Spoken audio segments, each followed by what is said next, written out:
1. Good afternoon, everyone. Welcome to the Monday, June 10th, 2024 open session meeting for the Kent County Public Schools Board of Education. This meeting is officially open. The first item on the agenda today, beside the open, is to approve the agenda. The administration is recommending the approval of the agenda for this evening. Do we have a motion to approve? I have a correction for an item on the consent agenda. Does that mean that it needs to be pulled from the consent agenda? What do you? For the minutes from May 28th, I have a correction to that. I have several corrections to those minutes. So should we pull them from the consent agenda? I tried to call you, Gail, but you didn't pick up today. Adam, would we pull that May 28th? Out I would pull it out now. It's in motion to modify the agenda to pull out. You're just doing 4B to pull out? Yes. Is that correct? Is everyone Yes. agreed to 4B? Yeah. Okay, so rather than approving the agenda as presented, we're looking for a motion to amend the agenda, removing consent agenda item 4B, approval of minutes May 28th, 2004, out of the agenda this evening. Do we have You're just pulling it out of consent. No, we're just pulling it out of consent. okay, just to pull it out of consent? Right. Yeah. Then you can make the corrections Corrections. before they get approved. Okay. I'll make a motion. Ms. Sullivan has the motion. Do we have a second? I'll second. Second by Ms. McGee. Any further comments or questions? Hearing none, we'll go ahead and call for the vote. All those in favor? Aye. Aye. Opposed? Hearing no opposition, the motion passes. Thank you. And just for clarification, for consent agenda would be items A, C, and D. Correct. And then after item number 4, the new number 5 would be approval of minutes, May 28th. Okay. Just- Yep. Makes sense. And then everything gets shifted. Okay. So we'll need a motion, we'll need to go through that, I'm sure. Okay, the motion passes. We've amended the agenda correctly. The next item on the agenda is to move into closed session. The Kent County Public Schools Board of Education members of this board, Dr. Karen Kaps, the superintendent, Dan Hushin, supervisor of human resources, Adam Costas, legal counsel, and Gail Manley, executive assistant to the superintendent, will move to closed session under General Provisions Article 3-305B. Section 1, the topic will be to discuss applicants for new hires, resignations, volunteers, transfers, extra pay, extra duty, and any other personnel matters. The reason for having these discussions enclosed is that public discussion of applicants and employee names and personal information could discourage people from working for the board and contain sensitive personal and biographical information. Personnel information is protected from disclosure under the MPIA. The second section is Section 9. The topic is discussion of ongoing negotiations with KCPS bargaining units. The reason for this topic to be enclosed is to maintain the integrity of the collective bargaining process. With that, the administration is recommending approval to move into closed session. Do we have a motion to approve? I'll make a motion to approve. Ms. Sullivan has the motion. Do we have a second? I'll second. Ms. McGee has the second. Any further comments or questions? Hearing none, we'll go ahead and call for the vote. All those in favor? Aye. Aye. Opposed? Hearing no opposition, the motion passes. The time is 5:33. We will be back at approximately 6:30.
To the second open session for the Kent County Public Schools Board of Education meeting. Today is Monday, June 10th, 2024, and the time is 6:30 on the button. The first item to handle coming out of open session is to report on closed session. The Kent County Public Schools Board of Education members of this board, Dr. Karen Couch, the superintendent, Dan Hutchins, supervisor of human resources, Adam Constance, legal counsel, and Gail Manley, executive assistant to the superintendent, met in closed session under General Provisions Article 3-305B for two sections. The first section was Section 1. The topic was applicants for new hires, resignations, volunteers, transfers, extra pay, extra duty, and any other personnel matters. The reason for having this topic in closed session is that public discussion of applicants and employee names and personal information could discourage people from working for the board and contain sensitive personal and biographical information. Personnel information is protected from disclosure under the NPIA. The second section was Section 9. The topic was to discuss ongoing negotiations with KCPS bargaining units. The reason for this closed session topic was to maintain the integrity of the collective bargaining process. This session was for information and discussion purposes only. No action was taken. Personnel actions will be voted upon by this board in Section 4, the consent agenda this evening. Okay, the next item on the agenda is the Pledge of Allegiance. Ms. Messick, if you could. I pledge allegiance to the flag of the United States of America and to the republic for which it stands, one nation, under God, indivisible, with liberty and justice for all. Thank you, everyone. The next item on the agenda is the consent agenda. And we have, prior to going into closed session, we amended the agenda this evening where 4B, approval of the minutes of the May 28th, 2024 quarterly work session meeting minutes, was moved out of consent agenda. Ms. Gale, that's correct? And you placed that where? It's at the bottom of it, but when you do a new motion, I'll adjust it then. Okay, so it'll be right after consent agenda Yes. prior to the next topic. Very good. So in the consent agenda, you will notice that there are two asterisks in the three topics. Those three topics there those are topics the student member can vote on. So when I take the vote for the consent agenda, Ms. Messick, I will try not to forget you on this one. Thank you. Okay, so with the consent agenda, the administration is recommending approval of the consent agenda as amended. Do we have a motion to approve? I'll make a motion to approve. Ms. Sullivan has the motion. Do we have a second? I'll second. Ms. McGee has a second. Any comments or questions? Hearing none, we'll go ahead and call for the vote. All those in favor? Aye. Aye. Opposed? Ms. Messick? Aye. The ayes have it. The consent agenda as amended has passed. Okay, the next item on the agenda is the approval of the minutes for the May 28th, 2024 quarterly work session meeting. And from what I understand, there are changes, correct? Yeah, I have in item number 7, board discussion. It says, Mrs. Sullivan congratulated the senior class, blah, blah, blah. The next sentence, she shared that KCHS alumni covered the cost of the WKHS Tune Fest, and it was actually the cost of the certification tests. That's a big difference. That's a big difference, yes. Wow, I was going to say you had a lot of money. I've got a couple of corrections. One, I think it says up at the top, we met at 1:15 or something. Do you see that? All the way up at the top? I can't see the minutes Wait, either. hold on, what is it you're looking for? All the way up at the very beginning of the minutes, when I read them today, you know, when it says open session convened at, it'll say 5:02 or 5:03, but all the way up there, doesn't it say 1 something, 1:15? It's in bold. Yes, it says meeting called to order at 1:16 PM. So it's like the third item from the top. And then it's during board discussion, I think it says that I said I attended the senior awards. I wasn't there that night. And I have a request. I don't know how you guys feel about it. Is it possible that when we use numerical, like when we've got like a 7-figure thing, like $555,214, can we put in parentheses what that number is? Because that's, in my mind, it's hard for me to follow. I'm just asking if moving forward, maybe we could do that both ways. When it's written out, you also. Yeah, would you mind Yeah. putting the numbers too? That's all I had. Okay, do we have a motion to approve the amended minutes from May 28, 2024, the quarterly work session meeting for the Public School Board of Education? I'll make a motion to approve. Ms. Sullivan has the motion. Do we have a second? I'll second. We have a second by Ms. McGee. Any further comments or questions? Okay. Hearing none, we'll go ahead and call for the vote. All those in favor? Aye. Aye. Ms. Messick? Aye. The ayes have it. The motion passes as amended. Thank you very much. Okay, the next item on the agenda is number 5, ratification. This is the ratification of the appointment or agreement to appoint the new superintendent. So I am looking for a motion to appoint Dr. Mary McComas as the next superintendent of Kent County Public Schools and to ratify her contract for a 4-year term. I will very happily make that motion. We have a motion by Ms. McGee. Do we have a second? I'll second. We have a second by Ms. Dorsey. Can I say something? Comments, questions, please? Okay. I have lost all confidence in this board, and it starts with you, Mr. Getz. In regards to the new superintendent, I do not agree with the salary structure. There is too much poverty in Kent County to support such a wage.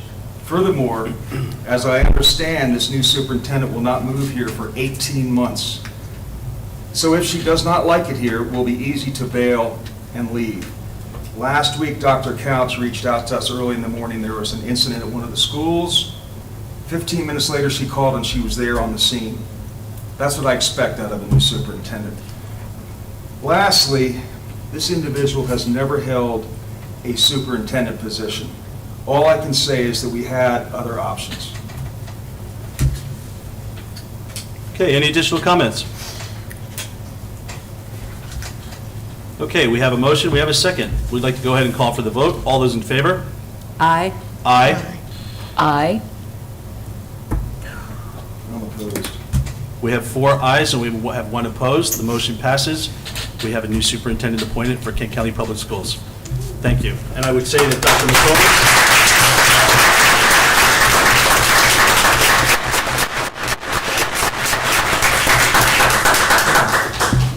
Dr. McComas, not to keep you long, but at the end of the meeting, can we do the logistic stuff? Thank you, appreciate it. Thank you so much. Okay, we're going to move into section 6, the public participation. And do we have any public participants, Ms. Gale? Oh, yeah. We do, okay. So just to read some of the rules for public participation. Speakers should limit their comments to 3 minutes. Comments about the actions or statements of individual staff members are not appropriate for public comments and should be referred to the superintendent of schools or processed through available channels. If submitting written testimony, speakers are requested to provide a copy to the president. Please remember that this is an opportunity for the community to address their comments to the board. It is not an opportunity for dialogue. If you have questions that need an answer, please contact the superintendent or write a letter to the Board of Education and a response will be sent back to you. Just to remind everyone that we have a 3-minute speaking time limit. At 30 seconds, you will hear me audibly state that you have 30 seconds left. I will not start the timer until you begin speaking. So with that being said, the first person that we have is Dan Hushin. Thank you, President Getz, school board members, Dr. Couch. Dr. Couch, I just wanted to take this time again. You've heard it over and over again, but thank you for everything that you've done for our school system. This is your final school board meeting. I am sad to see you go, but I am looking forward to enjoying the next 20 days with you. That includes phone calls on Saturdays and Sundays. Darn. But again, thank you so much, and I just want to take a slight pivot. Dr. McComas, welcome to Kent County. We're so happy to have you, and I cannot wait to get to work with you on the 1st of July. Thank you. Okay, the next speaker we have is Brian Kirby. Set this. I know.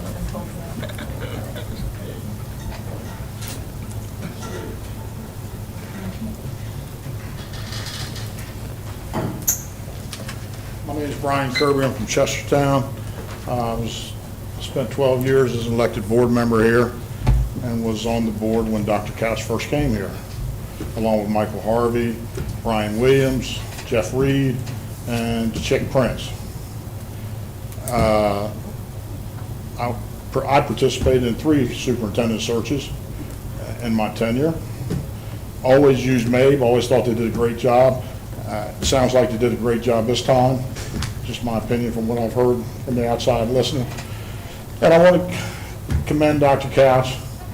That's a little self-serving since I was one of the guys that got you to come here, but I don't mean it in that way. But you spent 11 years here, and if you keep track of what goes on in school, on school boards and with superintendents across the state of Maryland, to spend 11 years anywhere is a pretty big accomplishment.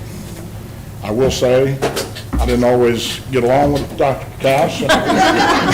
We didn't always agree, but it was a pleasure to work with her, and she was certainly, in my opinion, the best superintendent that I was part of picking. So I wish you well. Probably won't see you much anymore after this, but good luck to you going back to New Mexico, and good luck to the new superintendent, who I have not met, ma'am, but good luck to you, and wish you well also. Dr. Couch, it's been a pleasure. Thank you. Thank you.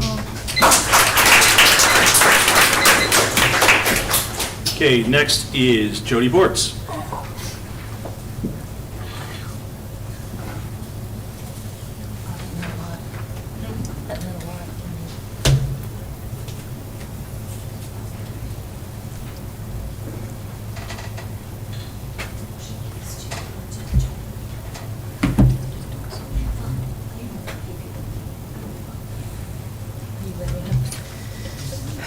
My name is Jody Bortz, and I am speaking to you tonight as the last remaining music teacher in Kent County Public Schools. This year has been challenging, much more so than it should have been, resulting in the loss of 3 music teachers in just 2 positions. In the 4 years I have been with KCPS, I have outlasted 7 music teachers, not one of whom left because of the pay. I want to make clear that my principals have been supportive to the extent that they can be, but there are limits on what even they can do, so that's why I'm coming to you. Ms. Gutierrez and I, the other music teacher at the middle school, tried to meet with members of the admin team at the board level in advance of the budget season. Student engagement in extracurricular music has been increasing year over year by double digits. We went from 175 students countywide last year to 225 this year, and we're still growing. That isn't an accident. It's the result of planning and executing on a growth plan the music team developed my first year. Our budget has not changed in the last 12 years. The response that we received to our request was that meeting wasn't an appropriate use of our time. Is it any wonder we lost Ms. G with that kind of support? I sent the data anyway and asked that they use it during the budget process. When I saw that nothing had changed in next year's budget, I reached out to Dr. Couch, and apparently the information was never shared with her to be able to act on it. I also reached out separately to ask for help with dealing with finance, because no matter what I do, I can't get what we need from our budget in a timely manner, if at all, and our bills don't get paid. There are no documented procedures or timelines, and every financial secretary has their own process. For those 225 students, we have only $4,500 for the whole district for the year for music, equipment, and repairs. Mrs. Gutierrez and I planned very intentionally to make that $4,500 stretch, but we couldn't even get access to the funds when we needed them. When I escalated these issues to administration, I didn't receive support. I was warned to stop asking questions about the money. I was warned to stop pushing for access to the funds, and my principal was warned to stop supporting me. We were not to receive anything without approval from finance, and that approval would not be coming. After that, instead of fulfilling my requests, they just zeroed out my account without any notice and still haven't paid all of our bills. I am now paying for our field show expenses out of my own pocket. I don't know what else to do. I was ready to give up. Then last week, when I was working with my student leadership team preparing for next year's field show, we were talking about things we need and when or if I thought we could get them. And a student told me he's getting a summer job, and this stuff is important, so if it would help, when he gets paid, he can buy some of the things that we need. Do you feel humbled? Because you should. So here's what we need. I'm asking you to give us our money back so these kids don't have to duct tape their equipment back together. I'm asking you to fund the arts like you do sports. Between KCMS and KCHS, there's over $75,000 allocated in 2025. I want our bills from this year paid, and I want our retired teachers to stop getting collection calls on their cell phones. I want documented process I can follow so we can get the things that we need in a timely manner. And most of all, I want you to let you help me build a team so that we don't have to keep saying goodbye to good people who want to work with our kids. Studies prove that schools with strong arts programs perform better in every other academic subject. So we owe it to them to do this. The ball is in your court. And good luck to you, Dr. Couch. Thank you.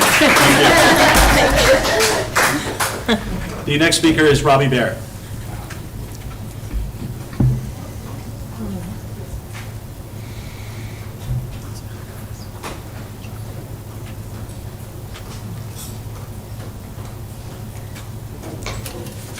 Hello, everyone. I have just a few things to say, Dr. Couch. It has been a pleasure working with you, and I so admire you, and I just wish you the best in your retirement. To the incoming superintendent, welcome to Kent County. Many of us are very glad that you're here. We're excited to work with you. Know that you have parents and families here in this county who are willing to go to bat for you, who want to go to bat for you.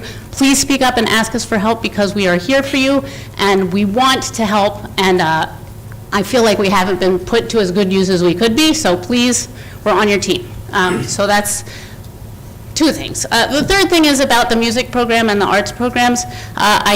You all know that I know Jody very well, and I know how hard she has worked to build the music programs here.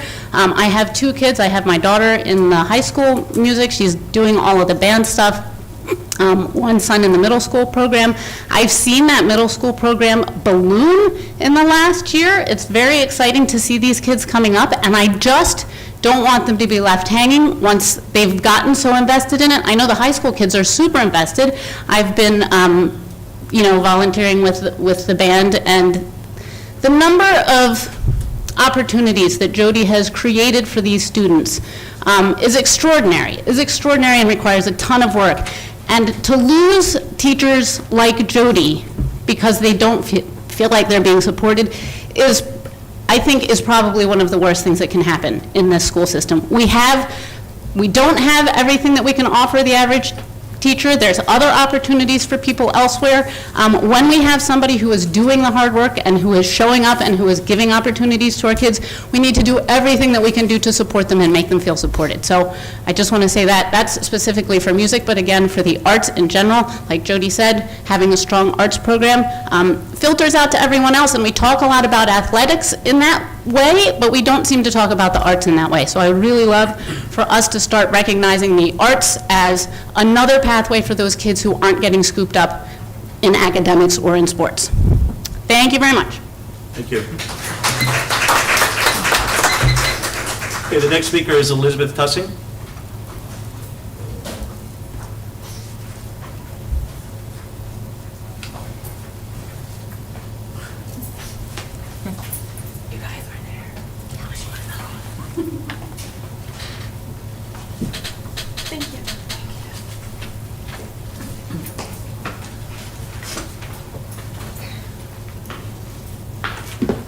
Good evening, Dr. Couch, President Getz, and board members. So we've had a great year for CCAC, and many of you have been in attendance for that, and I appreciate you guys so much for that. Those who do not know what CCAC is, it's our Special Education Citizens Advisory Committee, and we provide families, community members, staff with wonderful workshops of various topics that you guys pretty much pick. And throughout the school year, we pretty much, in May, we end our school year with our Special Education Recognition Award ceremony. This, we ask families, staff, community members to nominate a King County Public School staff member who has made a difference in the life of our children who receive special education or related services. Each one of those nominated has made pretty outstanding contributions to their job description, and they've gone up and above beyond it. So this year we've had 10 staff members. District-wide, we had Missy Mall, who's our physical therapist. We had Annette Walls, who is a speech-language pathologist. We had our infant and toddler coordinator, Susan Johnson. We had Betsy Skinner, who's an IA in Galena. Aline Ingaglio, I knew I was going to butcher her name, a special education teacher at Galena. Susie Lupkin, an IA at Galena Elementary. Abigail Porche, 3-year-old program at Rock Hall. Chris Cleaver, Life Skills. Me, Family Resource. and Sharon Hamilton, who's our special education teacher, transition specialist, and IEP chair at King County High School. So I want to thank again those 10 individuals for their outstanding work that enhances the life of our King County Public School students with their unique needs.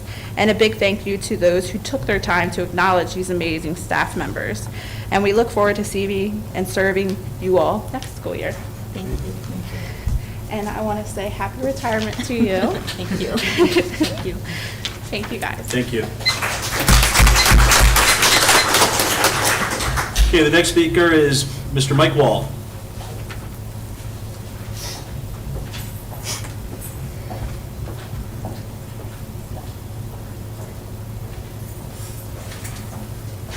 Thank you, Mr. Chairman, Board. Last month I was here, not last month, May 28th I was here to present what I felt was the unaffordable, unsustainable cost of the Blueprint for Maryland Future to Kent County taxpayers at $43,700,000. I presented that in good faith, and I asked if you had any questions, which you didn't, and I sat down. During the general discussion period of the agenda, Trish McGee acknowledged my presentation, but also characterized it as a shot across the bow. And I don't know why you said that. I don't know what you meant by that. I don't know what you said by that, or why you characterized that. I was up here giving information in good faith, and I don't know what you meant by a shot across the bow. I'd like to know what he meant. No, Ms. McGee, it's public participation. There's no dialogue. Thank you. I'll tell you at the end of the meeting if you want me to answer that. No, I'd like the public to hear it. There's no dialogue during public participation. All right. Thank you. Okay, the next item on the agenda is the superintendent's report. Okay. Dr. Couch. Mr. President, members of the board, I would like to begin my report by welcoming Dr. McComas as our incoming superintendent. Very excited about the appointment, and if I can be of any help to you, I'm offering my services in any way possible. I only have about 5 things I would like to share, and then I will end with a public comment about my retirement. The first is I would like to welcome Alden Swanson as our incoming student member of the board. If you would please stand up and be recognized.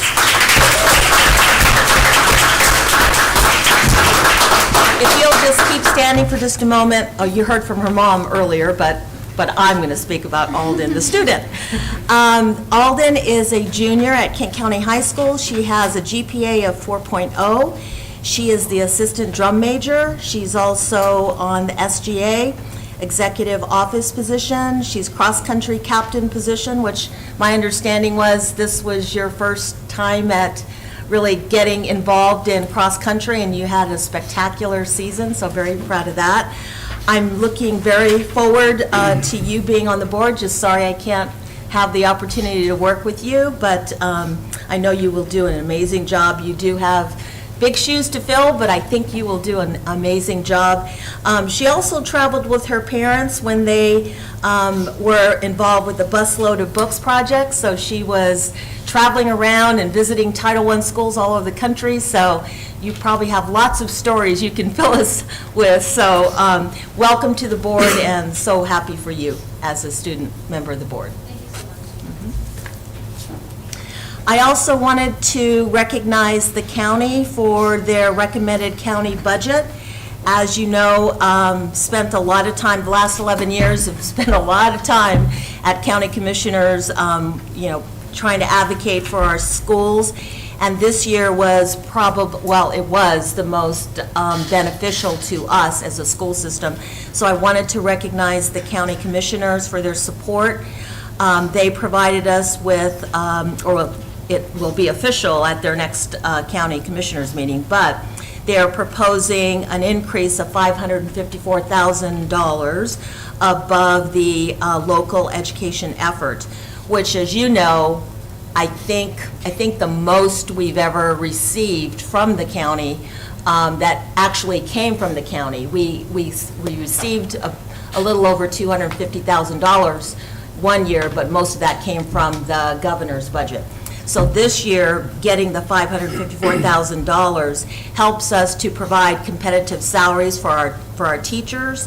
And I spoke to them during their public hearing, and I told them that investing in our educational system is going to allow us to provide a high standard of education for the students and the families in Kent County. And moreover, just providing that increase helps us to continue on with our mission and continue on with providing for the critical needs that we have within our school system.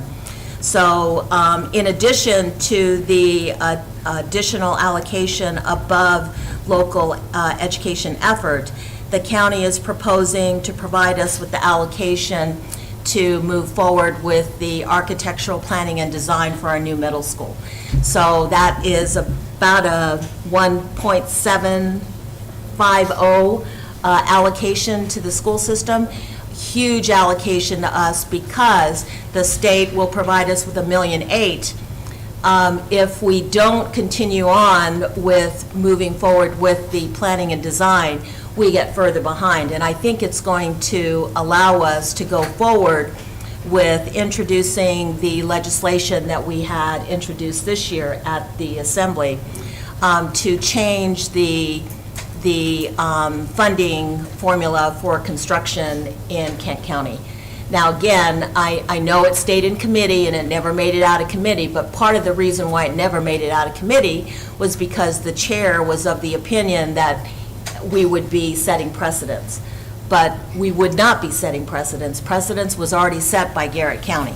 Garrett County received a change in the allocation, but what happened is their senator actually inserted it into another bill, so it wasn't a standalone. So I think we have some really great ideas for pushing the allocation forward, or excuse me, the legislation forward. I think that we need to go full scale and advocate for that. And as a fail-safe priority for the IAC, they will be changing the funding formula, and it'll probably be in place in a couple of years. And I don't know what it's going to look like, but I think by the county allocating monies to move forward with planning and design, it shows commitment by the county, and I think that will help us in our efforts to get legislation in. Dr. Lever, our consultant for facilities, and I met with, and also Mr. Buckle met with the Maryland Stadium Authority. That is the organization that was put forth by the Build to Learn Act. They came and met with us so that they can help us with furthering the planning, design, and architecture for the middle school. It's going to be I'm really sad after all this work that I won't be a part of that, but I've had the opportunity to be a part of building new schools in my prior district, in my former district. I'm just teasing. In my prior district, and I would say of all the things that one can be a part of, the planning and design is probably the most exciting. And I think that it's going to be a shot in the arm for Kent County if we can get this project off the ground and we can literally build a new school. But I just wanted to say that I did share with the county that their shared vision for excellence and a deep understanding of the priority of education and building a stronger community is very important, and that we need their partnership moving forward so that we can continue on with our mission. I also want to thank the Kent County Foundation for organizing and planning my retirement celebration. It was both humbling and rewarding to see everyone who was in attendance, and my boys definitely had me crying and laughing at the same time, but I just wanted to thank everyone everyone who was there in attendance, and also the Kent County Foundation for organizing it. And lastly, before I make my final comments, is I wanted to note that typically we get money from the Perkins Foundation for our CTE program, and it's usually a very small amount. Some years it's been as little as $12,000, some years it's been upwards of $30,000. This year, we were notified, along with 14 other jurisdictions, that we will be receiving a flat rate of $250,000 for our CTE programs. So that is huge. Now, that's a blessing and a curse in some ways because you can't use it to help the budget and fund something that's already in the budget, but you can certainly look at new, because that would be supplanting. So you can look at new positions. So what we are planning to do, and we are writing it into the grant, is adding a career counselor just for the middle school. We hired a career counselor for the high school that we were going to share between the high school and the middle school, and it just didn't work to the capacity that we felt it could work. And we are the only jurisdiction that had a shared position. So this will give us the funds to provide that opportunity full-time for the middle school students. And again, this is a program that, and part of the priorities in the blueprint. And at some point, I think it would be wonderful to have Mr. King and Mr. Porter to present information about the outcomes that we saw with the career counseling and how it's really going to help our students moving forward. So I just want to put that on your radar. And bear with me for a minute because I know I'd be very emotional. It's my last board meeting, but after 23 years of being a superintendent, not just here, I was a superintendent in another county and another school system in New Mexico.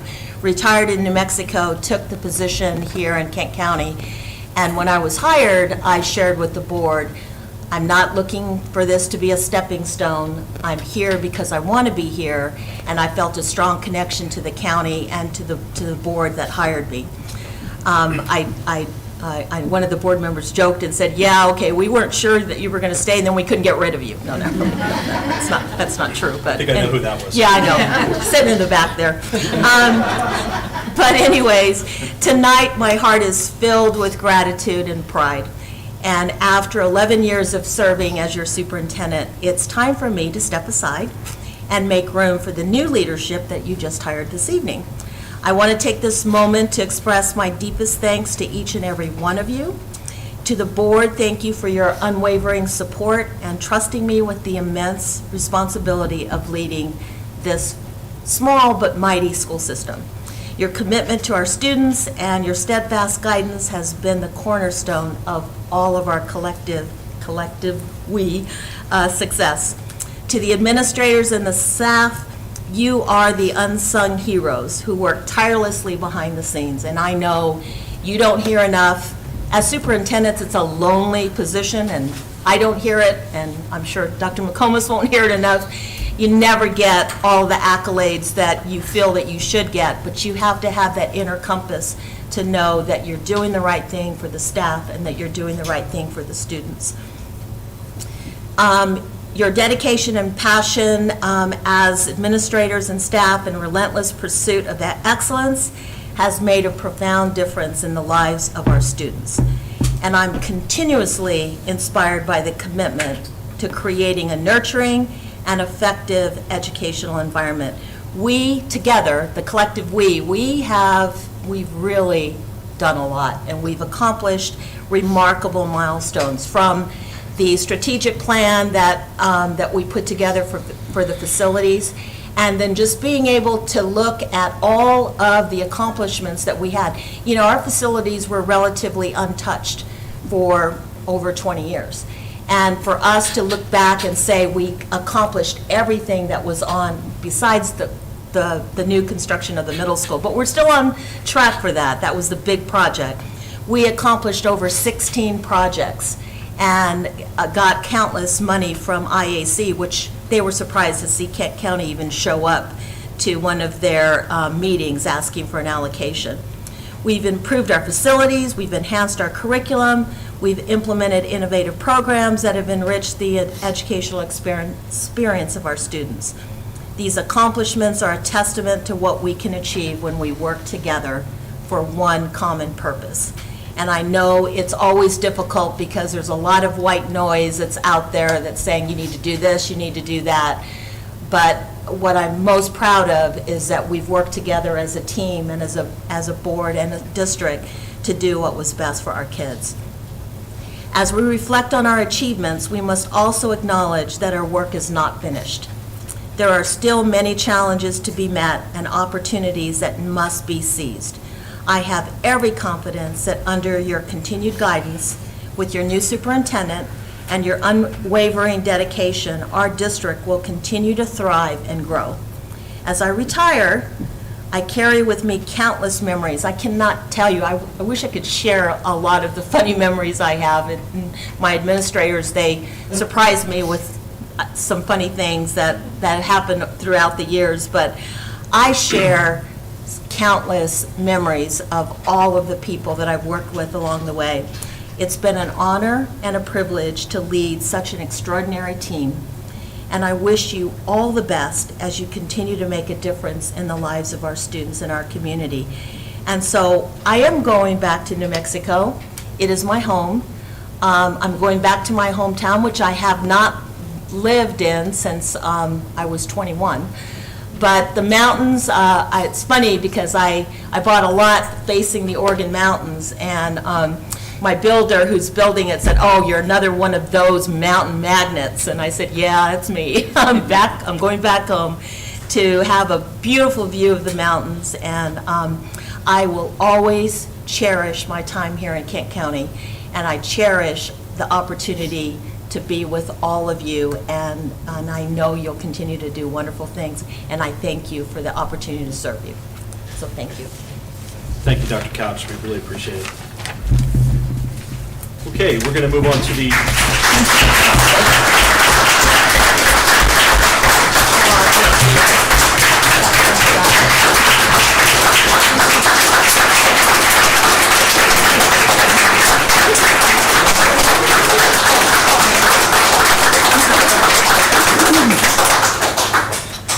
All right, that was nice.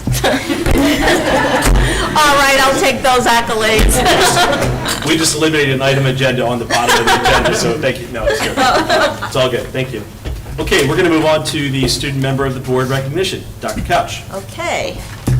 So it's always sad to have to say goodbye to a student member of the board, and it's particularly sad on my part to say goodbye to such an amazing spirit that has not only been a part of the school board, but she actually started out as a student member of the Citizens Advisory Committee.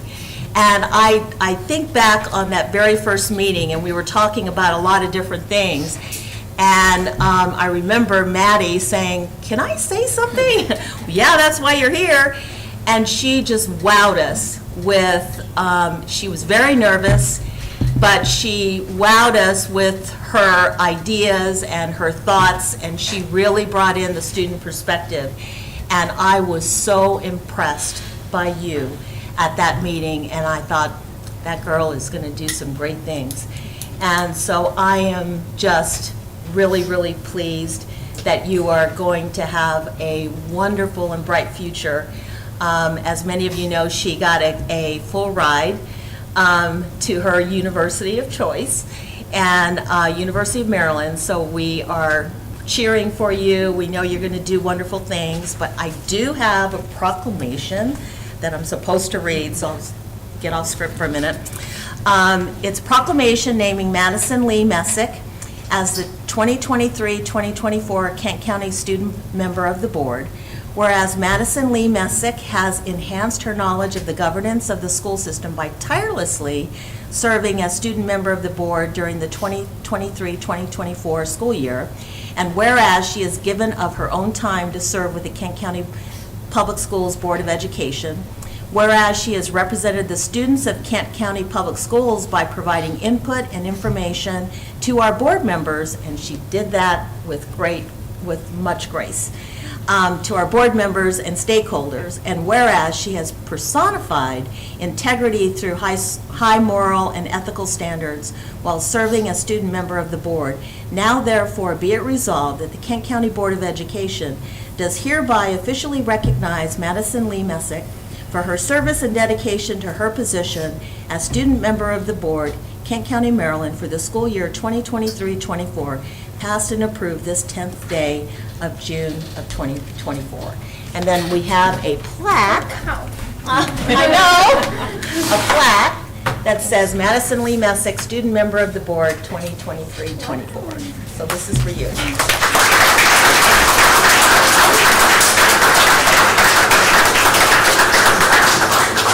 I think we should all get a picture with Matt. I agree. Okay. Don't fall anywhere. Yeah. If you like.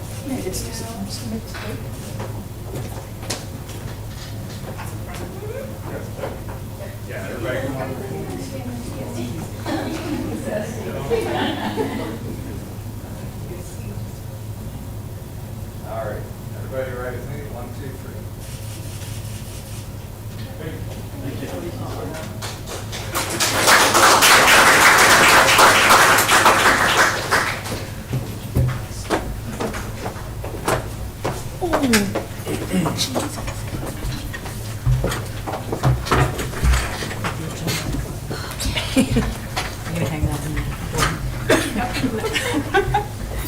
Congratulations, Maddie. Thank you. Okay, the next item on the agenda is the ratification of the 2024-2025 KCTA negotiated agreement. Mr. Hushin is at the podium. Thank you, President Getz, school board members, Dr. Couch. Tonight, I have in front of you the ratification of the 2024-2025 Kent County Teachers Association negotiated agreement. Representatives of the Kent County Teachers Association, as well as the school board negotiating team, met over the course of the spring and settled on an agreement that starts with a restructured salary scale, a one-step increase, a 3% COLA, and the adoption of the Blueprint mandated career ladder, which I would like to thank our association. That was a 1.5 year long process through a subcommittee to work truly collaborative to come to what we had to do under the law. With that said, the administration recommends the approval of the 2024-2025 agreement between the Kent County Teachers Association and the Kent County Board of Education. And, Mr. President, if you'll just allow me to say one thing as well. The career ladder is required by the Blueprint, but it has not always been an easy process in many of the jurisdictions. But I will say, and I need to give a lot of credit to Mr. Hushin, in that he put together the collaborative process and worked with our union representatives. And we had an individual that was visiting the school system at that time and was so impressed with what he saw in terms of what was happening with the collaboration. So again, it's another example of, we are small, but we can be mighty. And so it was one of those things that it became a process and an idea that was quickly talked about at some of our negotiations meetings around the state, and many of them said, oh, we want to do the same thing. So it was a collaborative process, not only by administration, but with the union representatives, so I wanted to recognize them as well. Okay, as Mr. Hushin mentioned, this is an action item. The administration is recommending the approval of the 2024-2025 agreement between the Kent County Teachers Association and the Kent County Board of Education. Do we have a motion to approve? I'll make a motion to approve. Ms. Sullivan has the motion. Do we have a second? I'll second. Second by Mr. Rhodes. Any further comments or questions? Hearing none, we'll go ahead and call for the vote. All those in favor? Aye. Aye. Opposed? Hearing no opposition, the motion passes. Thank you very much. You're welcome, President Getz. And before we move on, I would actually just like to call up the Kent County Teachers Association President, Miss Kellyanne Turner, up to the table to sign our new adopted agreement. Yep, we got to go sign.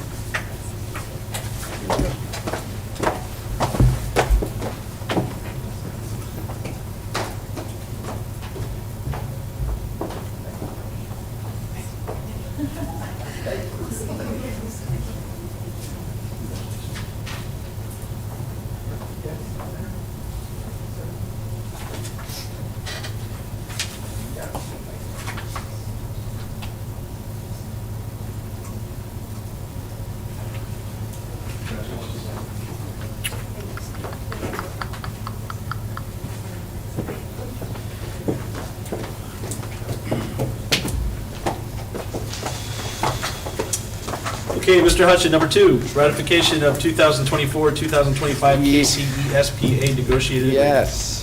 Thank you, President Getz, school board members, and Dr. Couch. We also are bringing forth ratification of the Kent County Educational Support Professional Association's negotiated agreement for the 2024-2025 school year.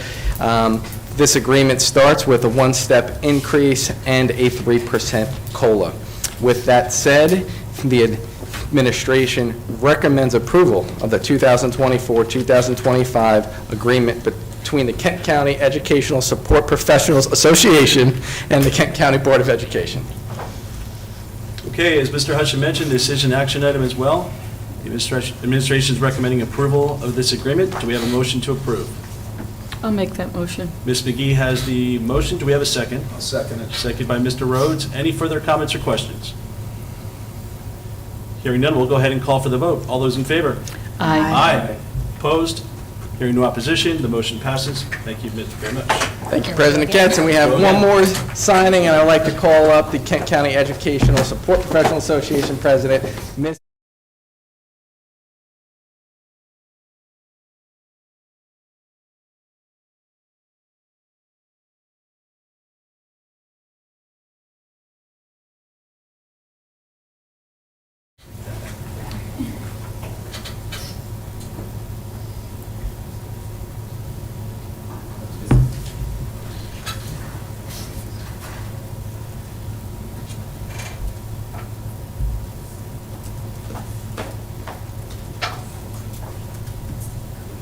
Thank you very much.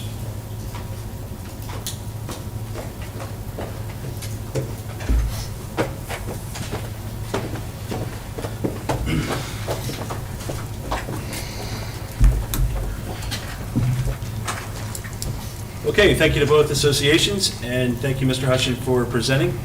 You're welcome. With that being said, we'll move on to the next item, the Citizens Advisory Committee report. Okay. Did you want to say something, or do you want me? No, I'll just really briefly introduce, this is Carol Manley and Rosie Ramsey Grania. They're two steadfast members of the Citizens Advisory Committee. I'm the chair. For the first half of the year, first half of the school year, Ms. Sullivan and I were sort of the co-chairs. Now it's Ms. Dorsey and myself, and these guys are going to give a summary of what we saw and did this year. So thank you ahead of time. Sure, absolutely.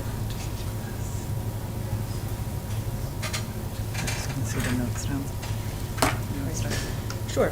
So this was my second year on the Citizen Advisory Committee, and I just want to go over briefly the description in it in the bylaws. It serves as a channel for public concerns, advice, communication, and to make recommendations as requested on topics and issues, excluding personnel, impacting the educational programs and activities of KCPS. It's a structured group that meets no less than 4 times a year. It meets on educational policy, activities, and programs, and pretty much things that we don't know about, but we really would like to know about, because we are representing buildings, big people, and little people.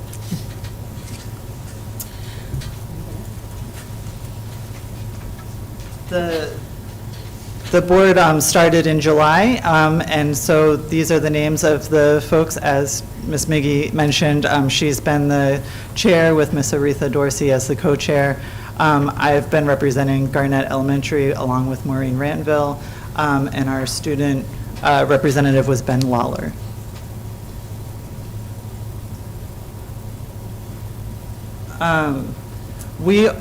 met 4 times. We first met in July. We went over policies and procedures. We met in October and discussed some agenda items. In February, we were the focus group for the blueprint discussion. And in April, we ended by discussing the budget and the superintendent search. So we're going to go a little bit more into detail about that.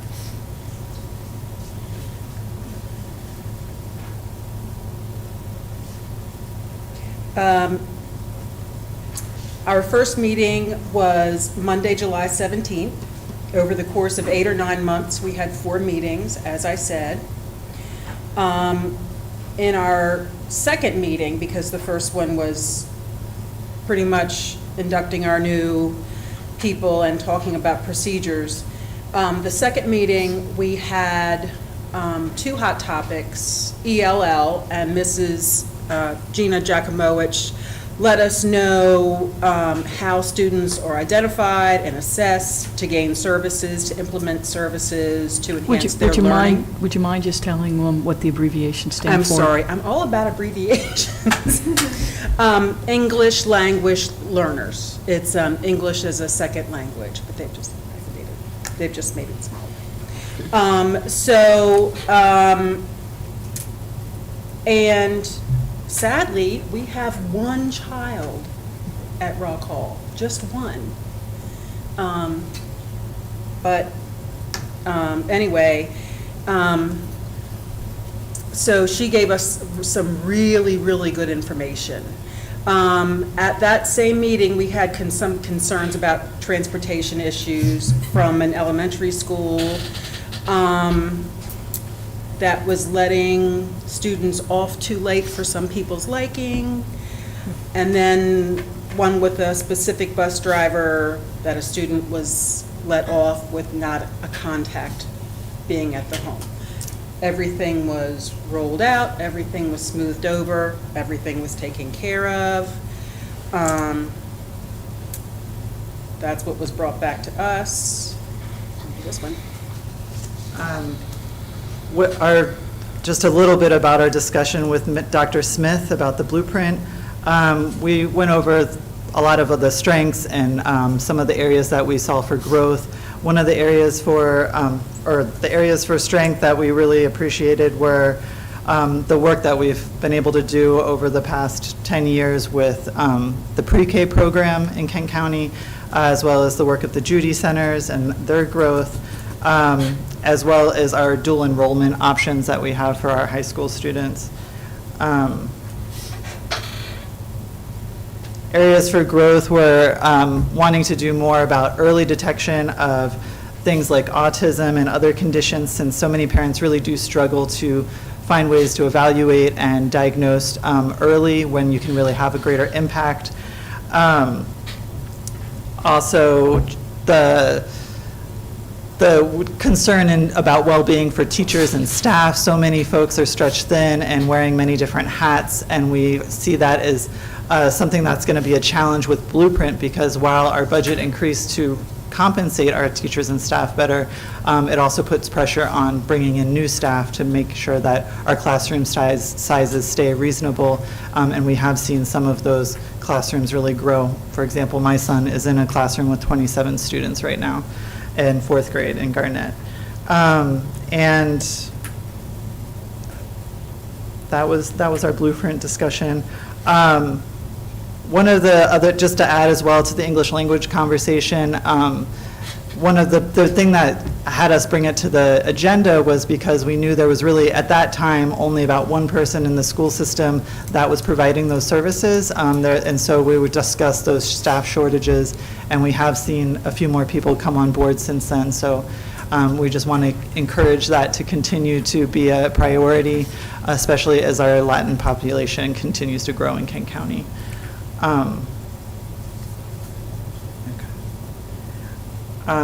So just to end, looking forward, the way that we discuss topics is that the different committee members are able to make recommendations of what we'd like to cover on the agenda, and then we are able to have a conversation with the staff from KCPS about, they can educate us more about what's available, what's going on, what are the challenges, but we can also do some more research and discussion and just have a conversation about how we can be supportive or what kinds of things need to be discussed and understood better as a community. We will be having our new cohort of members join starting in July, so we're excited about inducting more folks. And I would just make a call out to all of the Board of Education members that if there's something that comes up during a Board of Ed meeting that you know, it's touched on, but you don't really get an opportunity to respond, or you would like to learn more, I would encourage you all to lean on the Citizens Advisory Council. Say, you know, we started to talk about this at the meeting, we didn't really have time to go further, we'd like to have more conversations with staff, or we'd like you to do some research. Bring it to us, we will add it to our agenda, and then we can bring some concrete recommendations back to you based on what we've learned that we think would be helpful. So I would just keep that in mind for this coming school year, please. And that's all we have. Do you have any questions for us? No, I just want to thank you two for doing that. We are only required to have 4 meetings, and we probably would have had more, but we got really involved with a superintendent search, and it was a lot. Well, but you know what, I think it was a good stopping point. I Yeah. think we heard a lot. Yeah, but what I will say is that, you know, the 2 or 3 years that the CAC has existed, what I've been struck most by the meetings are how meaningful and open the discussion is. There's really, in a very civil way, there's no holding back, and that's one of the things that I want to compliment Maddie on, because, of course, I was at that meeting Dr. Couch is talking about, and it was right after we'd had, well, it was a stabbing. I remember that. And it was refreshing and educational to hear the students' perspective of what, and it was the unvarnished truth. It was nobody putting a spin on it. It was a kid telling us exactly what happened, which, by the way, was a little different than some of what had been filtered down to the board. So Maddie was very open from the very beginning and set that tone, and then Ben Lawler picked up your mantle, just amazing, the example you set for him.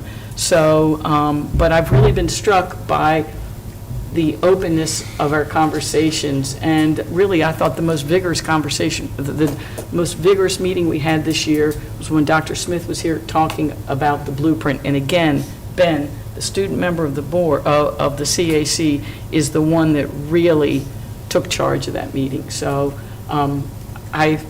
you know, we made Dr. Couch revise the darn bylaws about 5 times before we finally signed off on that CAC. It was a very long process, but I feel like we're seeing the fruits of that now, and I really think it's a valuable asset to the school system and to the board. So thank you guys for your service. I know Mrs. Manley's getting ready to retire, and she's been an incredibly active, engaged, and effective member of that board. Thank you, I've been around a long time. So anyhow, thank you, ladies, very much. And I'll add to that that also. retirement, Dr. Couch. Oh, thank you. Thank you very much. I'll add to that, you know, absolutely, we'll reach out, like you've asked, when things come up, but also, you're not limited to come and only do one presentation. You can come and present anytime.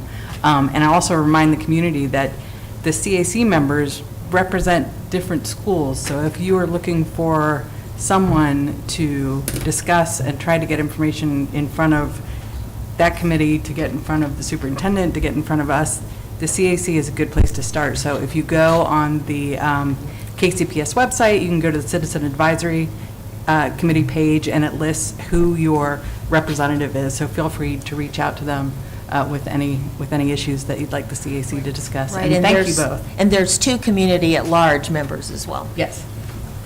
Wow, I could do that. Come back. Yeah, you can. Thank you again very Okay, much. Thank you very much. Thank you so much. Okay, moving on to the next portion of the agenda, we have board discussion. Ms. Messick? How did I know you were going to do that? Hi, everybody. As you've all heard, this is my last meeting, which is like mixed feelings. I'm very privileged, though, to share it with Dr. Couch.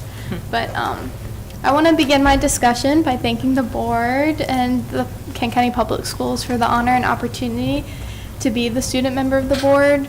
I've learned so much from this experience, and I couldn't imagine spending my senior year any other way. I personally would like to congratulate our new superintendent, Dr. McComas, who I met with and was a part of the search process, and would like to say that this board made a very wise decision by appointing you. So I'm really excited to see how you progress, and you have some very big shoes to fill, as Dr. Couch likes to tell me. To Dr. Couch specifically, it's been a privilege of learning in this county with you as superintendent. Thank you for all your hard work, persistence, and passion for this county, and I've seen firsthand how much positive change you have created. You and Trish have really always been an inspiration for me, and I will go forward holding you guys, and I look up to you so much. I want to remind the community of a few things as I leave. This county may be a little old school, but education is always evolving and changing, and in the next few years, Kent County will be facing a lot of new transformations. I want everybody to embrace these opportunities with open minds. Sometimes progress may be slow, but our schools have immensely improved, and even since I was little in second grade, so much has changed, specifically from Dr. Couch, but also just education is evolving, and I really hope our community continues to push forward with that. I urge all of you to look, even if some people in our community and sometimes even board members only look for the negative in our schools, that's all they'll see.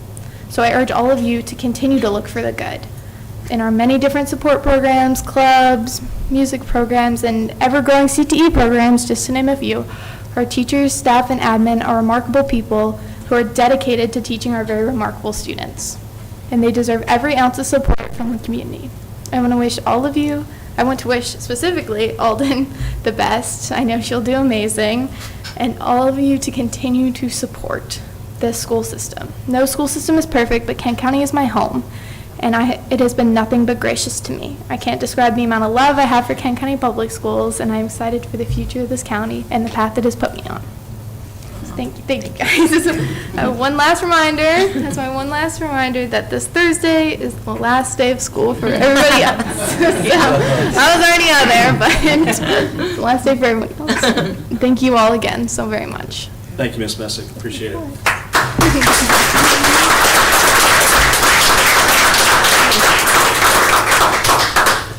Ms. Dorsey? Yes. I would just like to take this opportunity to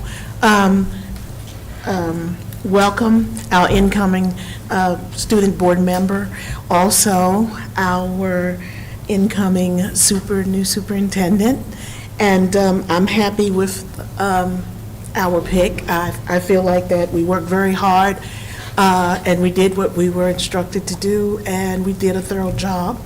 And you are our best pick. And I'm looking forward to working with you and the different things that we will accomplish together. Also, I want to say to Maddie that we will miss you. And I just thank you for your welcoming smile every time I come into the meeting. It means a lot. It's not easy to sit here once you get elected to a certain, Anyway, it's not easy. So I can imagine what it's been for Dr. Couch. And I knew Dr. Couch before and we used to meet on educational meetings and different things when I was part of other organizations. So we talked a lot and we got to know each other. It wasn't easy, but it became, we were better as time went on. We understood each other and listened to each other's perspectives, and I appreciated that, and I look up to her. And then being on this side, I see a whole different side of what she has to deal with. It's easy to say and criticize from outside when you don't know, the foundational pieces of what it takes to run a school. And there's a lot we're concerned about, and there's a lot of changes we're trying to make. But a lot of times, the person that has to deal with the most does not get the credit. So I just want to give you that, and thank you for your hard work, and I admire you for what you do. Ms. McGee? couple of things. First of all, I just want to acknowledge all the concerns that Ms. Sports brought to us. I spoke at our May 28th meeting of how bowled over I was by the band performance, your concert that you did earlier in the month. And one of the things that I didn't say then that I am reminded of tonight is that we have a small school and we're stretched trying to fill enough sports. You know, Alden runs cross-country and she's in the band. I mean, kids do more than one thing. That particular night, because some of the music was pretty sophisticated, and we have there were at least two students that were playing 3 different instruments to be able to fill out a particular piece of music. So, and that was only possible because of your leadership. So I feel very valued to have you in our school system. I just want to say that I've been around so long. I remember when Mrs. Bortz was Ms. Vickers and was its academic for Kent County High School, so I remember that. So I can speak for myself, but I think I can speak for everybody else, that the board has your back and supports the band, okay? Second of all, Maddie, there are not enough words to, they're not superlatives to what you've brought to us, and you've made us raise our game. So thank you very much for all of that, and I won't be surprised in a couple of years if I find out you're running the UN or something, because I know that this is just the beginning, and we're all going to say at some point, we knew her when, So last Wednesday was the retirement ceremony for nine people, which included Dr. Couch. I did the math. I did it twice with my little phone here because I was a history major, not a math major. But if I'm correct, and the number came up twice the same way, collectively, that's 199 years that we're retiring this year. And just a couple of people, three people in the 30s. Now, granted, nobody's ever going to catch Ginny Walls in 50, but I'm just saying 199 years, the institutional dedication to this school system and the knowledge is huge. I want to speak to the ratification of Dr. McComas as our new superintendent. I'm only speaking for myself, but I'm over the moon about you coming. I got to sit next to Dr. McComas, her visit here at dinner, and I was so excited that I probably talked her ear off the whole night. I don't even know if she got her meal in, because I felt like I was talking to a kindred spirit a little bit. We have a similar background, and I'm just thrilled. And I feel like this board followed the process with fidelity. We put a heck of a lot of time and an awful lot of hours working through this, and I'm so glad that it worked out, because I was going to be crushed if you weren't going to be here, if we couldn't make it work. So I'm thrilled, and in a couple of weeks, you'll be sitting here. So And I'll be sitting there. Yeah, I know. I have been on the board for 10 years. 10 of Dr. Couch's 11 years, and for most of those 10 years, I've sat on one side or the other of her. So I was the board president for 2 years where they probably don't reach the threshold of a pandemic, but two of the most difficult decisions we've ever had to make, which were closing 2 elementary schools and trying to rectify the bus situation. So, and like Mr. Kirby, we didn't always get along, Dr. Couch. Matter of fact, I think the first meeting, it was a little combustible in that back room. But anyhow, and maybe that's because Mr. Kirby and I are cut from the same cloth, and we were in the same class in high school. So, you know, so we've known each other a long time, but I have immense respect for you, and, you know, I have a little collection here, so the bus contract, don't forget that, okay? I'll never forget it. 50 years, serving the shore since '74, WKHS. The queen, this isn't a queen, but it's close to it, is the most powerful piece in chess. You're always going to need an ace in the hole. And don't ever forget that we very soon will be your former district, Public School. So anyhow, my hat's off are to you.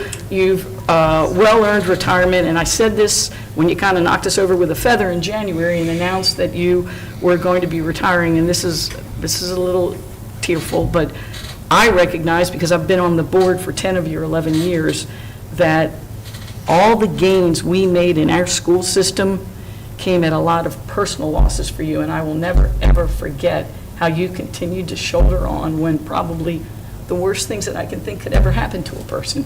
So, again, I'm going to be sad for you to leave.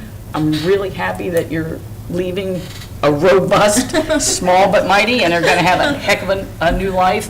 And I'm just as excited about Dr. McComas coming on. So, KCPS, it's always a good day to be a Trojan. There we go. Okay. Thank you, Ms. McGee. Mr. Rhodes? First of all, Dr. Couch and I have had some disagreements, a few, but I'm sure your new life is going to move on wonderfully, and I congratulate you for what you've done here. And Ms. Messick, you've done a wonderful job also. We appreciate it. I was listening to Mrs. Bortz speak. Last week, I was at the graduation, and after the graduation, I went and talked to a lot of the graduates, had a really fun time. And I was on my way over to the bus depot because they were having a little party. And on the way, the door was open to the music area, and I haven't been in it. I think I've been in there a couple of years ago, but I walked in, and in there was Mrs. Bortz, Mrs. Kraus, and Mrs. Martinez. And I got to say that you hit the nail on the head. That room, all the equipment, the units that hold the script for music were all rusty, and they needed to be repainted. The cabinets on the wall were falling apart. Half the equipment was all broken, and it was really sad to see that. And when you're speaking about that tonight, I get it, what she was talking about. So I got a question, Dr. Couch.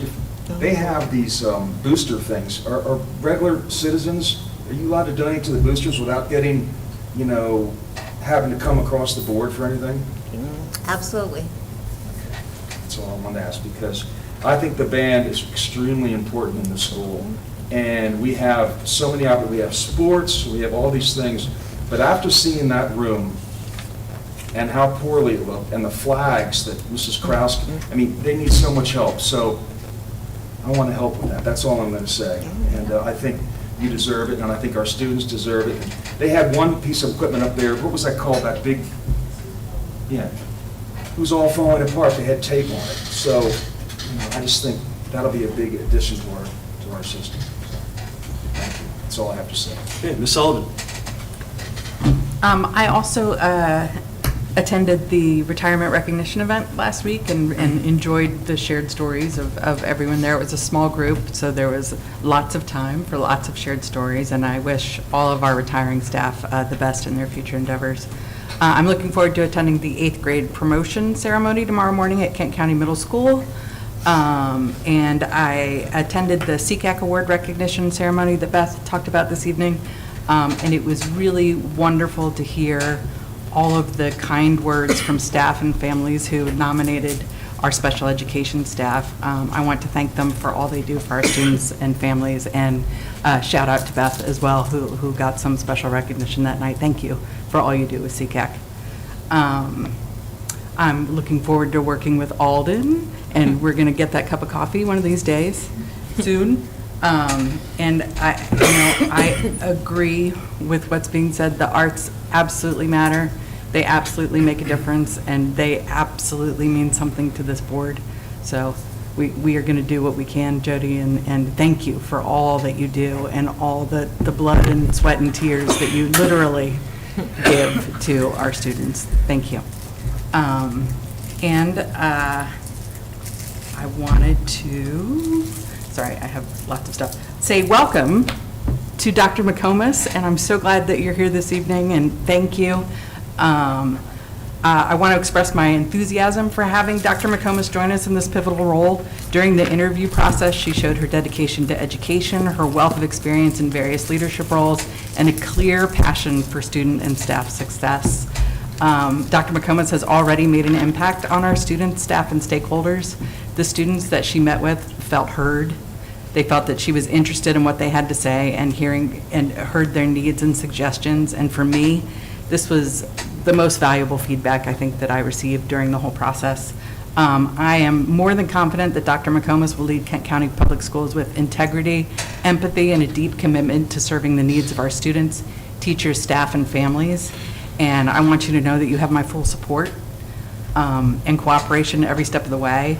And together, I think we can work to create a nurturing and inclusive learning environment where every student can thrive and reach their full potential. So welcome, Dr. McComas.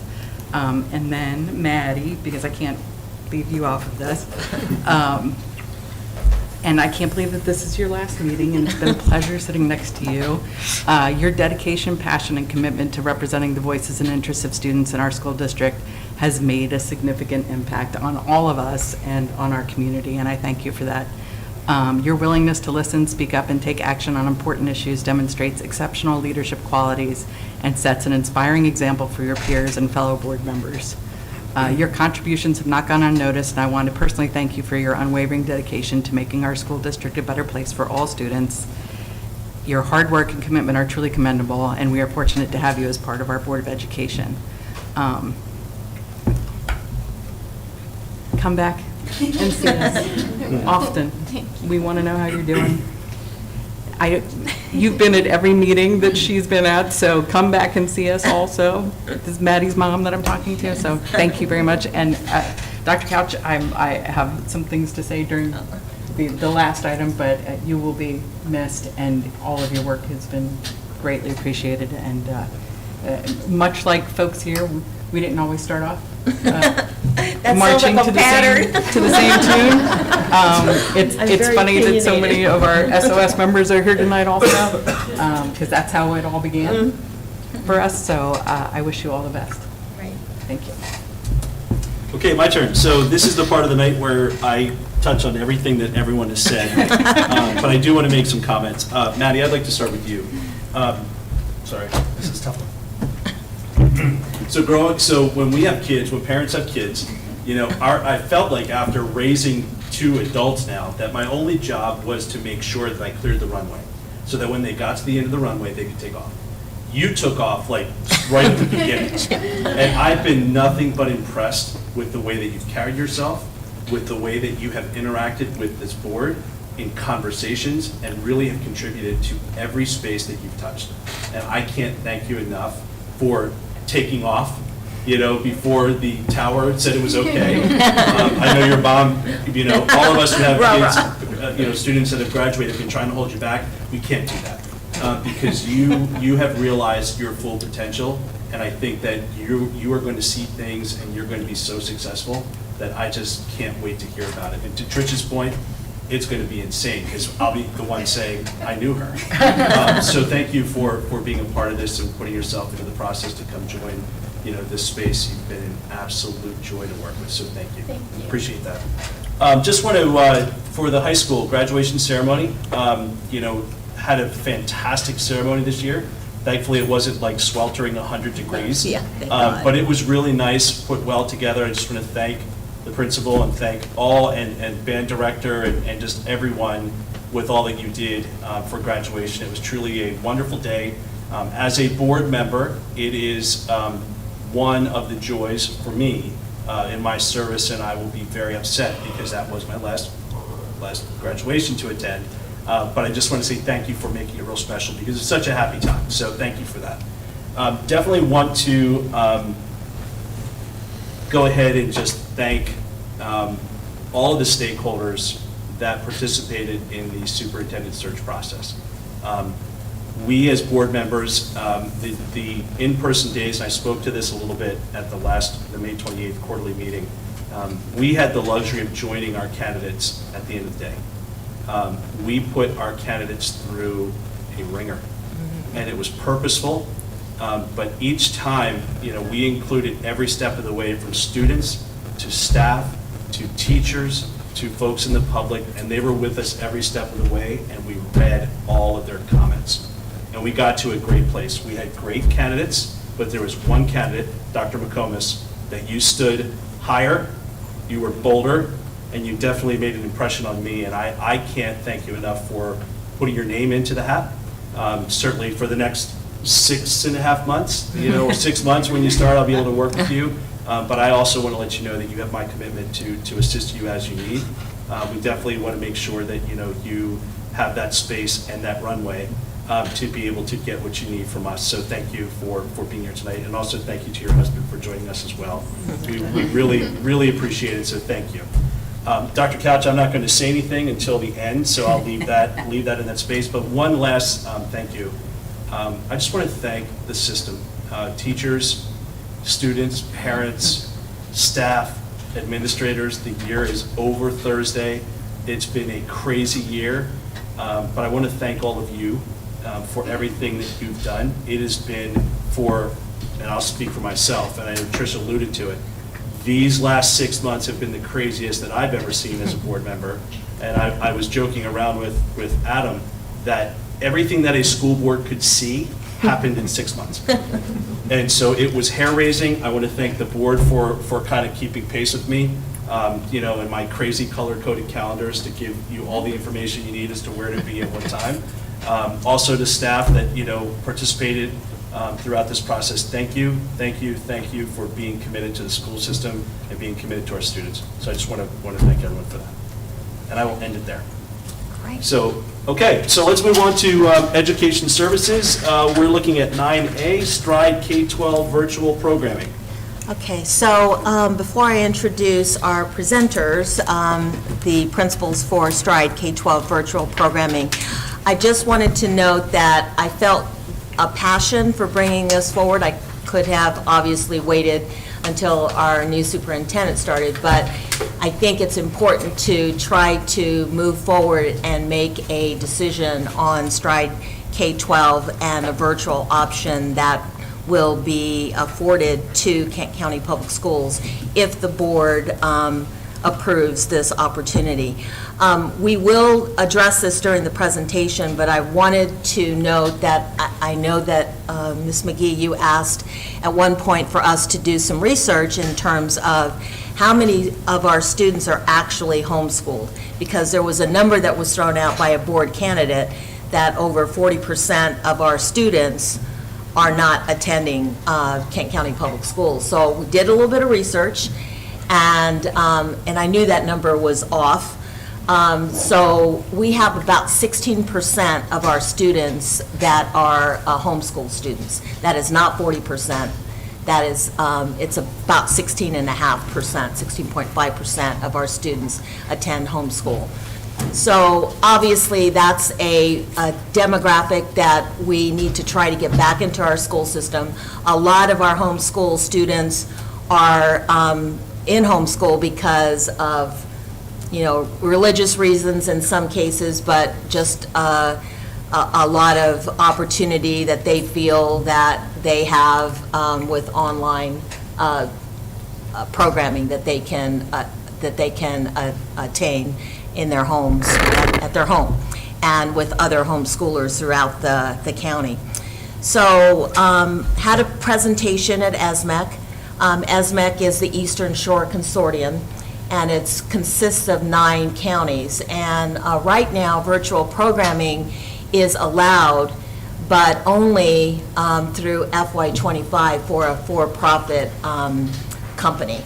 And that there's a lot of reasons for that, and we could probably sit here for an hour and talk about it, but I think the bottom line that I wanted to note is that there's an exemption through ESMEC to allow for companies like Stride K-12 to provide virtual programming through FY25. And then after that, unless legislation changes in Annapolis, that would be the end of what we could do. But I felt strongly that this is an opportunity for us, to reach a demographic that potentially we could try to bring back into our school system and continue to progress as a school system and look at creative ways, thinking outside the box in ways that we can generate more enrollment for the school system and an opportunity to provide programming. So before I take their thunder, I wanted to just kind of set the stage a little bit. And I think that a lot of the ESMEC school systems have said, they want to see what happens with Kent County. And I was so impressed with the presentation that you're going to hear bits and pieces of that. And I have to say, in a prior district, we had online programming that we provided to our students, and we were one of the few school systems in the state of New Mexico that offered that opportunity. So I believe in it wholeheartedly. I think there's a niche that we can, as a small school system, that we can try to address. And so I would like for you to hear about the possibilities, and hopefully you'll allow us to pilot this program for a year, and then you can go back and of course, obviously, if legislation doesn't change, it's only going to be for a year. But if it does, then it's an opportunity for you to go back and reevaluate it and say, is this something we would like to continue? But with that, I will turn it over to the principals. If you would like to come up to the podium and introduce you. Is it just going to be you? Okay. Sorry. Come on up, Susanna. Can I drive from here? I can click Yes, through from you here? can. Okay, great. Oh. Pull out the drawer. I was going to say, can you drive as in a car? No, I don't think so. Well, Got it.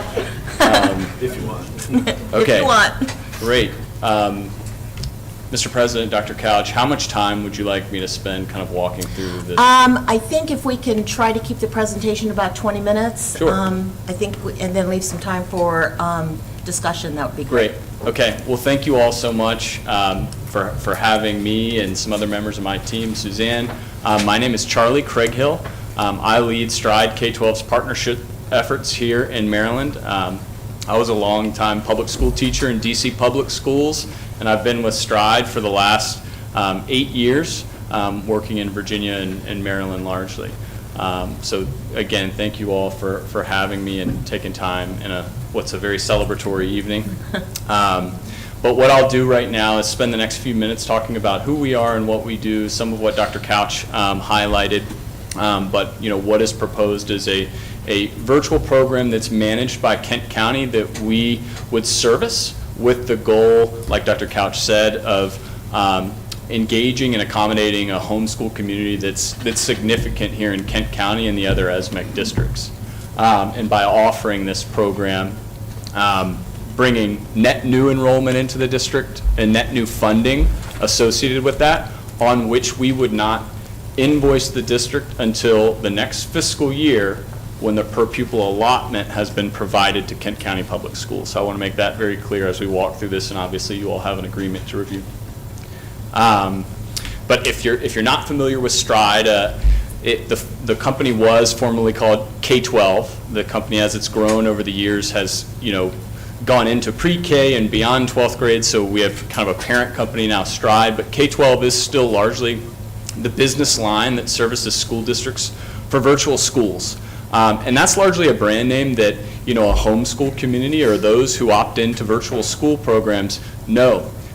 When the company was started over 20 years ago, the customer in mind was that parent who wants to do some version of homeschool, right? And there's lots of reasons people homeschool. Some, like Dr. Couch said, are religious, some are political, some are changing. It's a very dynamic group that has totally reshuffled post-COVID.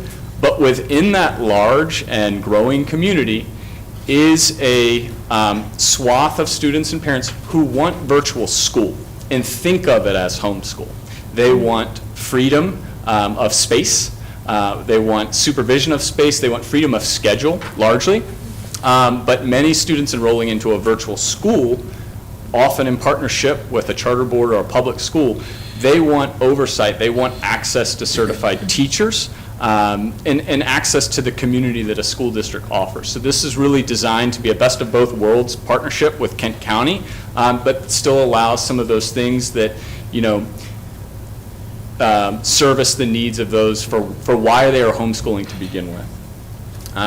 So just really quickly, I've mentioned that a lot of our work is in the virtual school space, but here in Maryland, we actually don't have virtual school partnerships. Our largest partnership in Maryland is with Baltimore City Public Schools, where we actually provide virtual instructional services to students who are largely in brick and mortar settings. It's no secret to many that there was a teacher shortage post-COVID that affected a lot of states, a lot of school districts. Baltimore City Public Schools was particularly exacerbated, and we had a long-standing relationship with them. I've worked with Baltimore City going into schools for years since I left the classroom, and we moved into a new partnership where we would actually provide a team of virtual teachers. We provide 45 teachers across about 30 campuses in Baltimore City, largely to students who are in a brick and mortar setting. Again, that's not a virtual school, but they trusted our company, who has a lot of experience in delivering instruction in this environment post-COVID, to solve kind of a problem. We were working with them again this school year, same volume of teachers. We do anticipate their need, to use virtual teachers as a teacher of record to lessen moving into next school year, but they did approve us to support tutoring, where we will also use certified teachers to teach in a supplemental capacity or in a tutoring setting to small groups of students, because they viewed this as a viable model of instruction, but they still want, a teacher of record in the classroom.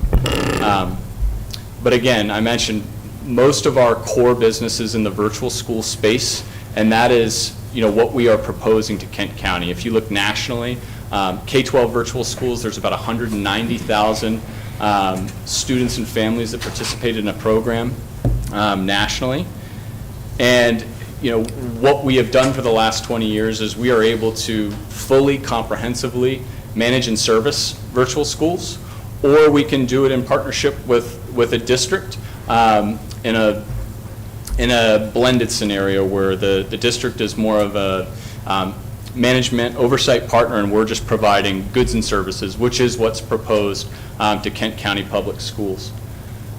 So Dr. Couch already touched on some of the things about why offer a virtual program. I think across Maryland, you're reading news about school districts dissolving virtual programs, largely because post-COVID, 3 years, 4 years removed, enrollment in virtual programs is lagging for a lot of school districts.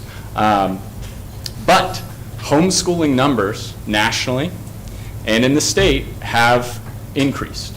Now, they have settled a little bit, in the last couple of years post-COVID, but in general, homeschooling exemptions in Maryland are higher today in 2024 than they were prior to COVID. So what we propose to do is, by offering this virtual program, engage a swath of that homeschooling community and enroll them into Kent County. So here's just some data that we wanted to share. This is what we were sharing with ESMEC. When we calculate, we're considering numbers of total district enrollment, and then how many students and parents choose to exempt from the school district and homeschool. That's, publicly available information.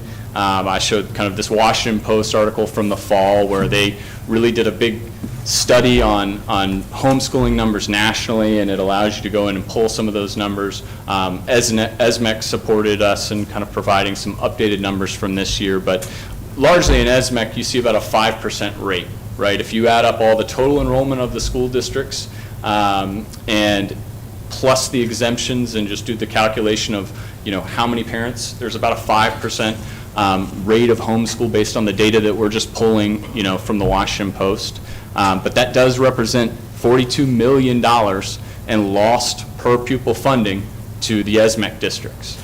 So that was kind of, again, how we approached ESMEC and talking about that years removed. They did have a virtual program with a third party, but enrollment lagged, and the program was not successful for the ESMEC districts really in bringing in new homeschool families.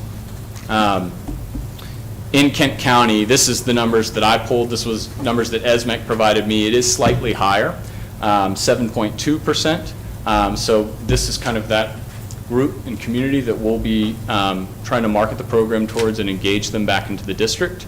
But I do point out often that, why Kent County, why ESMEC, right? When you're talking about homeschooling communities, typically you see higher percentages of them in more suburban, exurban, and rural counties. Those school districts of those counties tend to be smaller.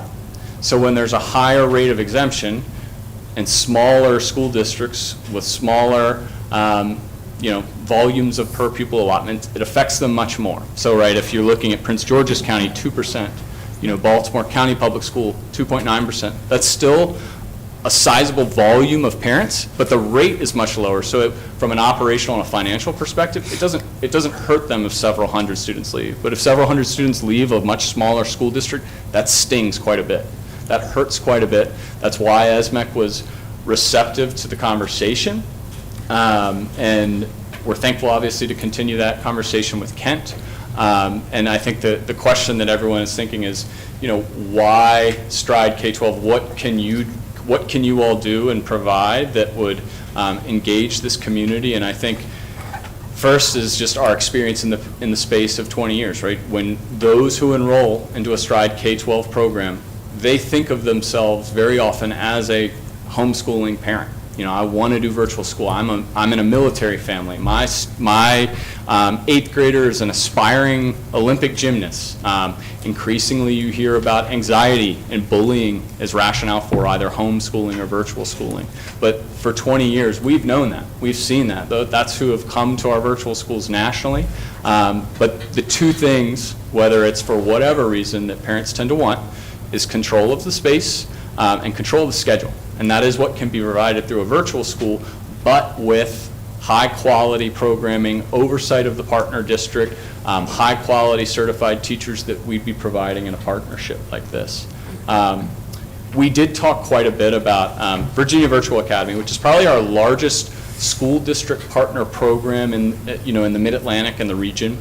Suzanne Sloan, who's joining me, she is the former head of school of that program, so I've relied on her a lot and just kind of understanding about, how did Virginia Virtual Academy get to be what it is, and it's been very successful, but really the narrative of it and its history dating back, 12 years or so, it was a small rural district, this is way pre-COVID, that was uniquely affected by the volume of homeschool exemptions that they had and knew that they needed to continue, offering a virtual option.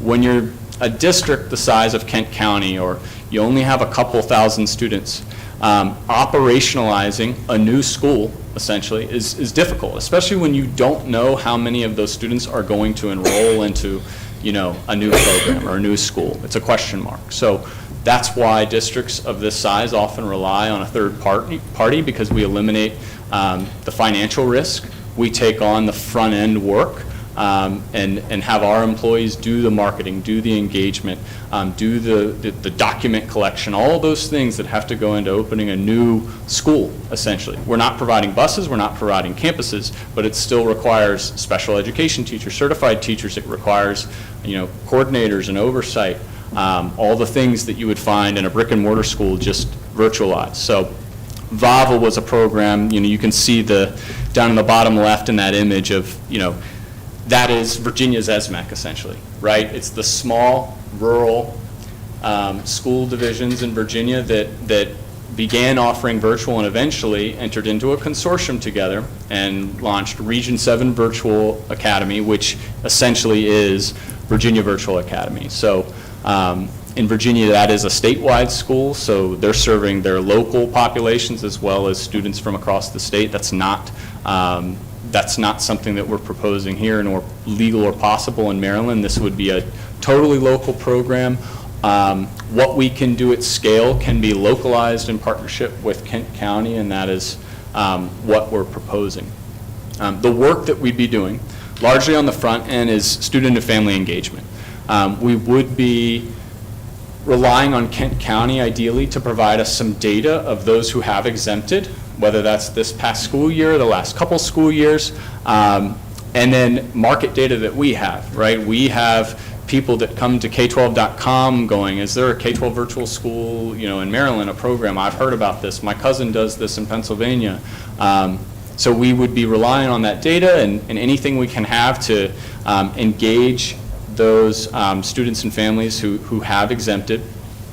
We'd first be doing marketing, right? We would be doing a variety of things, engaging media.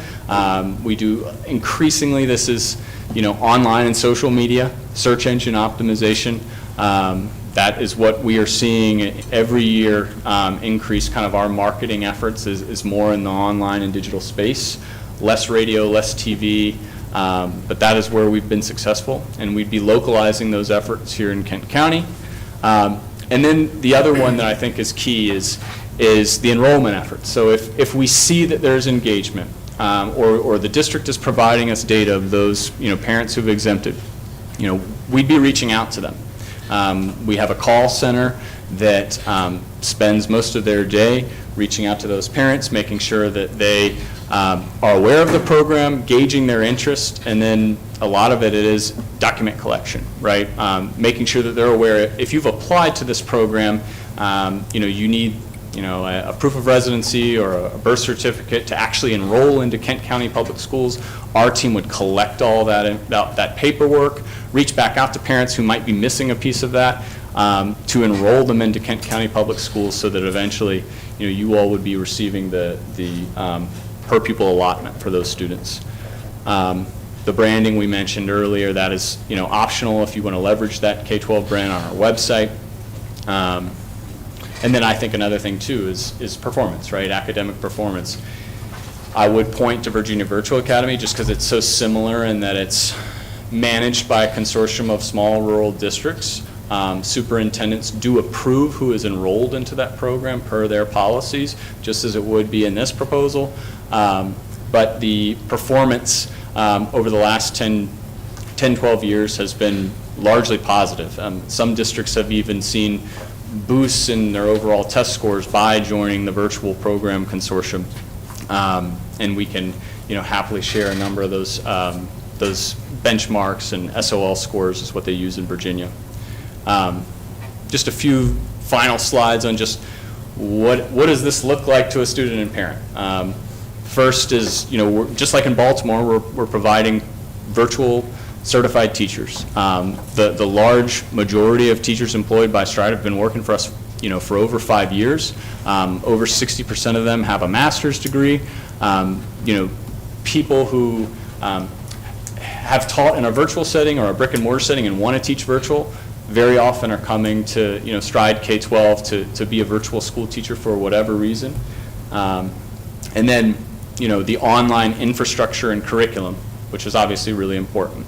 The virtual teachers are doing the live synchronous instruction, and then there's all the, lesson content, videos, coursework, assessments embedded in the curriculum and learning management system that we would be providing. All of that is, tracks the data of the activity in the course, pacing, progress. Each click is a data piece that is compiled into a report and can be shared with Kent County as frequently or infrequently as you all would want. Curriculum K through 12. We do have other, curriculum suites available for different purposes. And then I think a really important one to share is, for the younger students. People always ask, how does virtual work for a second grader or a third grader? It's less virtual. It's actually about 45% of the user experience for a second grader is offline, meaning the digital screen of the computer is prompting the learning coach, often the parent, what is the activity, but you are going to a box, grabbing material goods that are shipped to your house. This is kind of the homeschool kit, if you will. It's, science labs, math manipulatives, all kinds of different kits, readers, books, workbooks, so that it's not a fully online experience for the younger students, because there's just quite a bit of data, about screen time for younger students. So did want to point that out. Obviously the platform is designed for the students first and foremost, but it especially for the younger students, it needs to be intuitive for, the adult in the space, and it's designed in that way. There's ebooks associated, and all of these things are things that, per Kent direction, we can put on the forefront of the student experience or lesson, or tick up synchronous time, make a more regimented schedule, make it more, per parent discretion of when they're FaceTiming with not FaceTiming, but synchronously in front of their virtual teacher. But all that is per the direction of Kent County Public Schools. Finally, are just some financial modelings for this.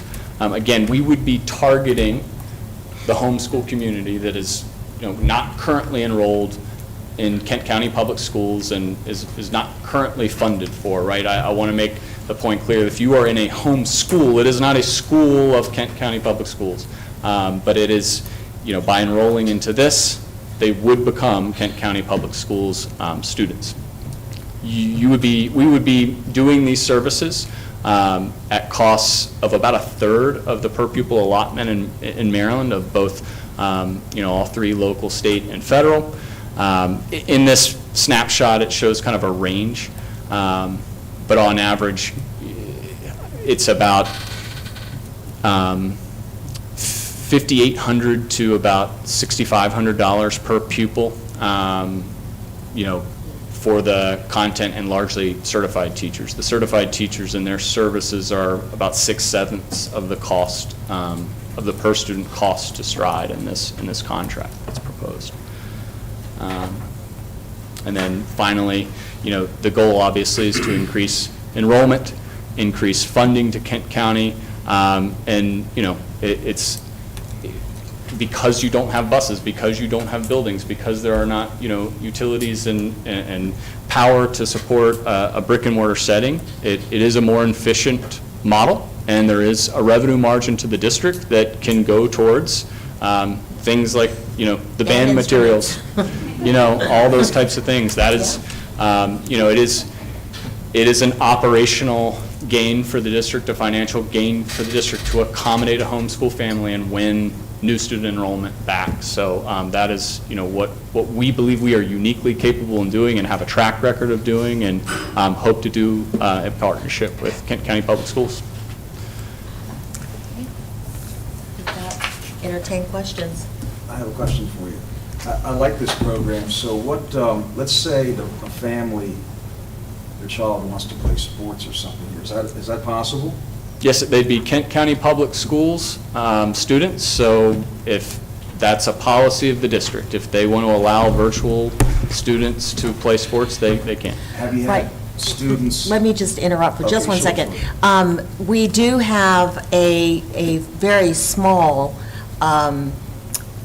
virtual program right now, which we call the KBLA, but we fund it and we staff it ourselves. The kids are online for 4 days, and then they come to school 1 day, and we provide the staffing for that.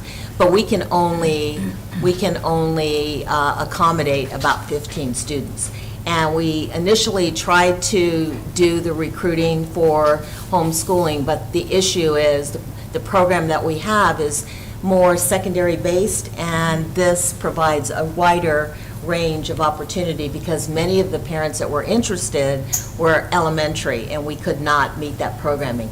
We do allow the KBLA students to participate in sports. So we've already set that precedent, and my understanding is we would do the same thing with this. Have you had families that want to take their kids out of the public school, want to join your program? That's always a question of a district, right? If we do this program, right, does that present some reshuffling of our enrollment? 2 things, right? It's a Kent County program, so you all write the policy for it, and each enrollment into the program is approved by the superintendent. So if, just like a student moving from a regular high school to a magnet school or to an alternative school, that's approved by the district, and you all would have final say on whether the virtual program is a fit for a student moving from a regular setting to the virtual setting. The other thing, too, is that largely isn't as near as big of a shuffle as school districts tend to fear.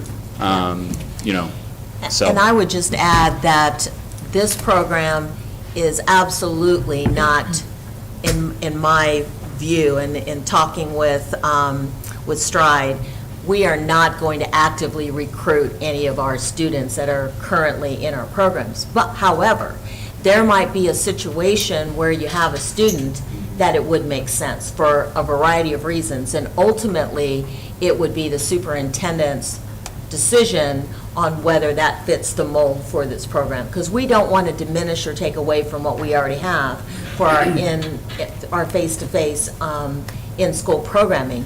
This is particularly, we're particularly we would like to put this in place to market for students that are not currently in our school system to bring them back in. Now, it could actually turn into something else. They could get into this program, become involved, which has happened in a prior district that I was in. We brought them in with online programming. They got involved with extracurricular and sports, and they said, you know what? We kind of like it. And then they ended up enrolling in the middle school or the high school or whatever. So I think it has a potential of doing the opposite if it's done right. So New would, students would be just wonderful. Sorry. so would this then displace the KBLA? No, we would Okay. still have the KBLA. And then the students who graduated from the Stride program would receive a Kent County High School diploma? And I think I saw that you guys provide tech hardware. What does that include for the students? That's an optional thing, just like the material kits, for K-5, we always recommend, the kits to make it a less digital experience. But just like that, if you would want us to provide the distribution of laptops to the students, that's something that can be purchased for an additional fee per student. And let me qualify just what I just said as well. After you pilot the program for a year, you as a board and new superintendent, Dr. McComb is coming in, you may decide that this, and legislation does change, you may decide that this is something that you want to do for all students, and you may want to disband the KBLA because it's an additional expense that the school system has to put forth to do that. So, I mean, I think there's a lot of possibilities and a lot of applications that you may decide to look at in the future. So I don't want to mislead you in saying we'll always have you'll always have the KBLA, because maybe you'll make a decision that this could serve both worlds. Are there opportunities to, if Stride has offerings that aren't being offered in our building, like photography was something that jumped out at me.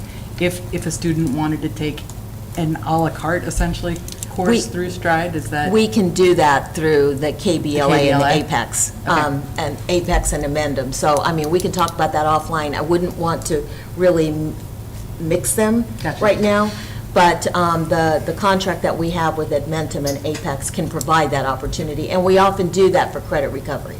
And then ADA compliance and for English language learners, do you have translating and other built-in mechanisms for that? Yeah, in the agreement that's proposed, students needing special services like that, or, students with an IEP, we would provide teachers for that should the enrollment materialize that determines that need. And then the contract spells out what additional fees are for those special services. Yeah, and I would note that we have been engaging in back and forth conversations about the potential contract if the board approves it.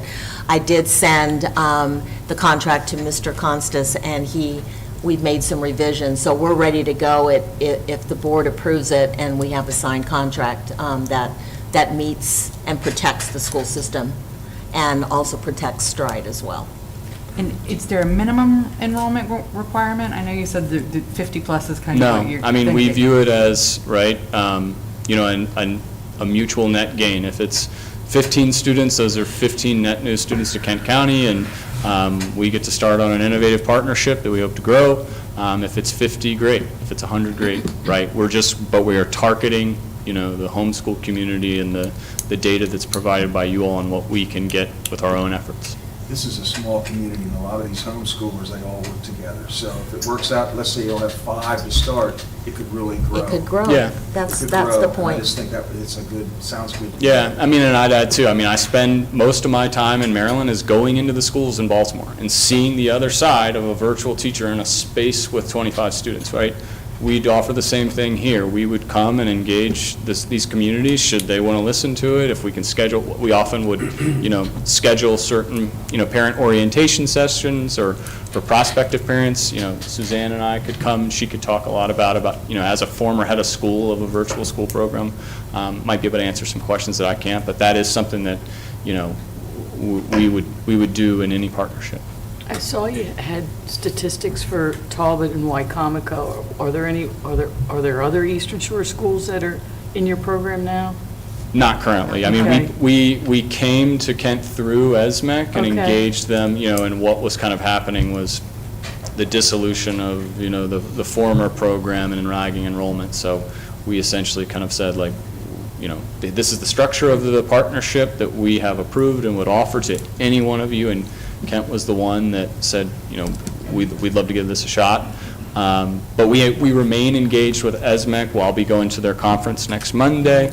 I speak, occasionally with Dr. Kelly Griffith there. But that is, that's how we sort of approached.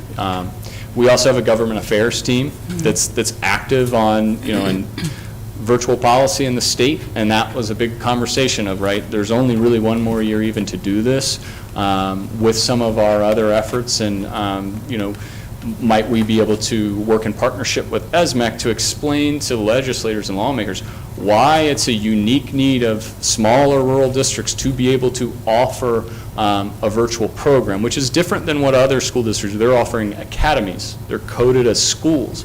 In ESMEC, you're allowed to offer it as a program. That does, create a different kind of ecosystem for operationalizing it and standing it up. We can support either, but it is more beneficial for ESMEC, at least right now, to code it as a program, which is what they are allowed to do for one more year. So I see that willing to pilot for a year in Kent County and delay the payment. Where would we find that money? So, again, if we were to recruit 50 new students, Right, and they then count towards our that would enrollment, that would increase our enrollment by Yeah. 50, so you're going to see a bump in enrollment, and then you'll see that money next school year, which is when we would pay Stride. So that's where the money would come from. Yeah, there's so many things about it that sound attractive. I just know that one of the rubs against virtual learning, like during the pandemic, is how difficult it is for the little guys. So, and us opening it district-wide, No, to homeschool only. Yeah. And they're already offering virtual programming okay, for That homeschool. makes me feel a little better, okay. Can we speak to the timeline? Like, if the board decides to move forward, like, how long? Is this like next school year? Is this, I would have to be, right? So how, just talk to that. Sure. The first thing that we kind of have all hands on deck prepared to do, should we move forward, is to start on the marketing and enrollment efforts, right? We need, for us to operationalize the school program, right, we need to know how many students it is. So we'll be, taking the data that you all can provide to us and what we can glean from our own efforts and trying to establish that critical mass of students to operationalize the school around. But, because of our, because we're a company that operates and sources teachers nationally, whether it's 10 students or, 100 students, we can easily, operationalize that, because, what we'll be doing is very similar to what we do in Baltimore, is cross-certifying teachers who are already licensed and certified, but just need to get cross-certified in Maryland. We do that process all the time. I've done it for over 60 individual teachers and, for the Baltimore agreement. And, we'll do all the background checks, getting them. So we just, as we see those numbers ideally kind of tick up over the summer, we'll be kind of putting together the teaching team. We've already outlined, who the, kind of supervisory entity of those teachers will be, and, who is tapped kind of first to get started. But that's what we'll be doing, is really starting that marketing enrollment piece first to know, is this 25 kids? Is this 50 kids? Is it 75? To be ready in time for the first day of school. And I guess I would note that that's why it was important to bring this forward at the June board meeting. Obviously, I didn't want to strap the new superintendent with a new initiative, but the problem is if we wait till July, then we've lost, we're going to lose 30 days of opportunities to start the recruitment process and the marketing and whatnot. So it's important to get this underway as quickly as possible, and then for the new superintendent to then work with Stride to identify, to be the point of contact for moving forward. So that's really the reason for bringing it at a very busy board meeting, but it was important to bring it to the June board meeting. I have a question. I hear you saying that you want to recruit the students that's, already interested in homeschooling or maybe being homeschooled.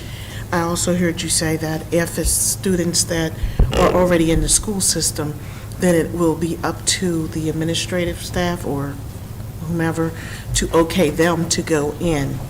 How does that work as far as most of the schools who already have a certain amount of students that's inside the school? How do they react to that or feel when there are students in the school that want to go into this program? Because you don't really want to let them go. You're really looking for extra students to come in. Right. But yet they may have a reason that they feel they would benefit better if they were in this particular program, especially when you talk about things like bullying and different things like that, which is an issue that does happen and affect people's future. Yeah. So, Well, I would just add that we are not actively recruiting students that are currently enrolled in Kent County Public Schools. I mean, our goal is to just go and recruit the homeschool population. Now, what you're saying, Ms. Dorsey, is yes, there might be others that may get wind of it, but that's where the control is going to be held. The final decision point will be the superintendent to make a decision on, does this fit a reasonable request to move into this program? I think we need to delineate that we are not at all putting this in place to recruit existing students that are already enrolled in our schools. okay, I understand that, and I understand that we're not trying to, double, take away from the school. I was just wanting to know if they would have an equal opportunity if they do have situations that are affecting their future. That's all I was saying. Because some of them are in situations, and we end up losing them. They wouldn't be denied, would they? I think that's where you're going to have to work with Dr. McComas and set parameters for what is going to, what conditions you would allow students to be in the program. I think we need to be mindful that we are actively trying to bring new students into the school. I totally And that's get the that, goal yeah. of the program. So I see that we're kind of looking at a number of 50. I see is there a number that we would establish to say that we'd have to have this minimum to move forward? I mean, There's no minimum. Oh, there is From not? our perspective, there is not. Okay, If it's okay. 5 or 50, it's Okay. mutual net gain. 50 is definitely a calculation that was provided, several months ago when we were first talking to ESMEC and Ken, and, I guess you we are. answered my question by saying there's no minimum. That was There's no what I minimum. was- That was Correct, what I was right. more concerned about, that we wouldn't have enough to make it a go or whatever. Okay, if there are no other questions or comments, this is listed as an action item. So I would entertain a motion if that's where the board would like to go.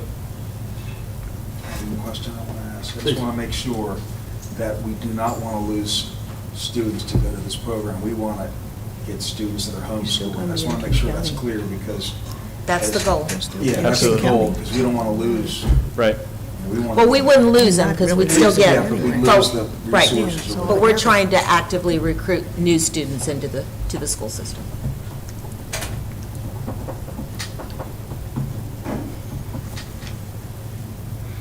So the motion would be to move forward with, The administration is recommending approval of Stride K-12 for FY '25. I'll make a motion. I'll second that.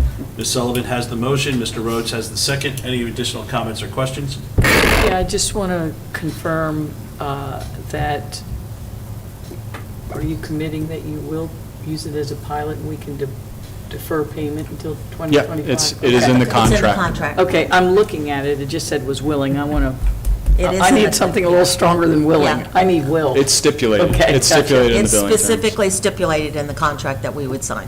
Okay. Okay, we have a motion, we have a second. Any additional comments before we call for the vote? Okay, hearing no comments or questions, we'll go ahead and call for the vote. All those in favor? Aye. Aye. Aye. Opposed? Hearing no opposition, the motion passes. Thank you very much. Thank you. Okay, next we're going to move on to the local FY24 assessment data. Ms. Jacomowitz.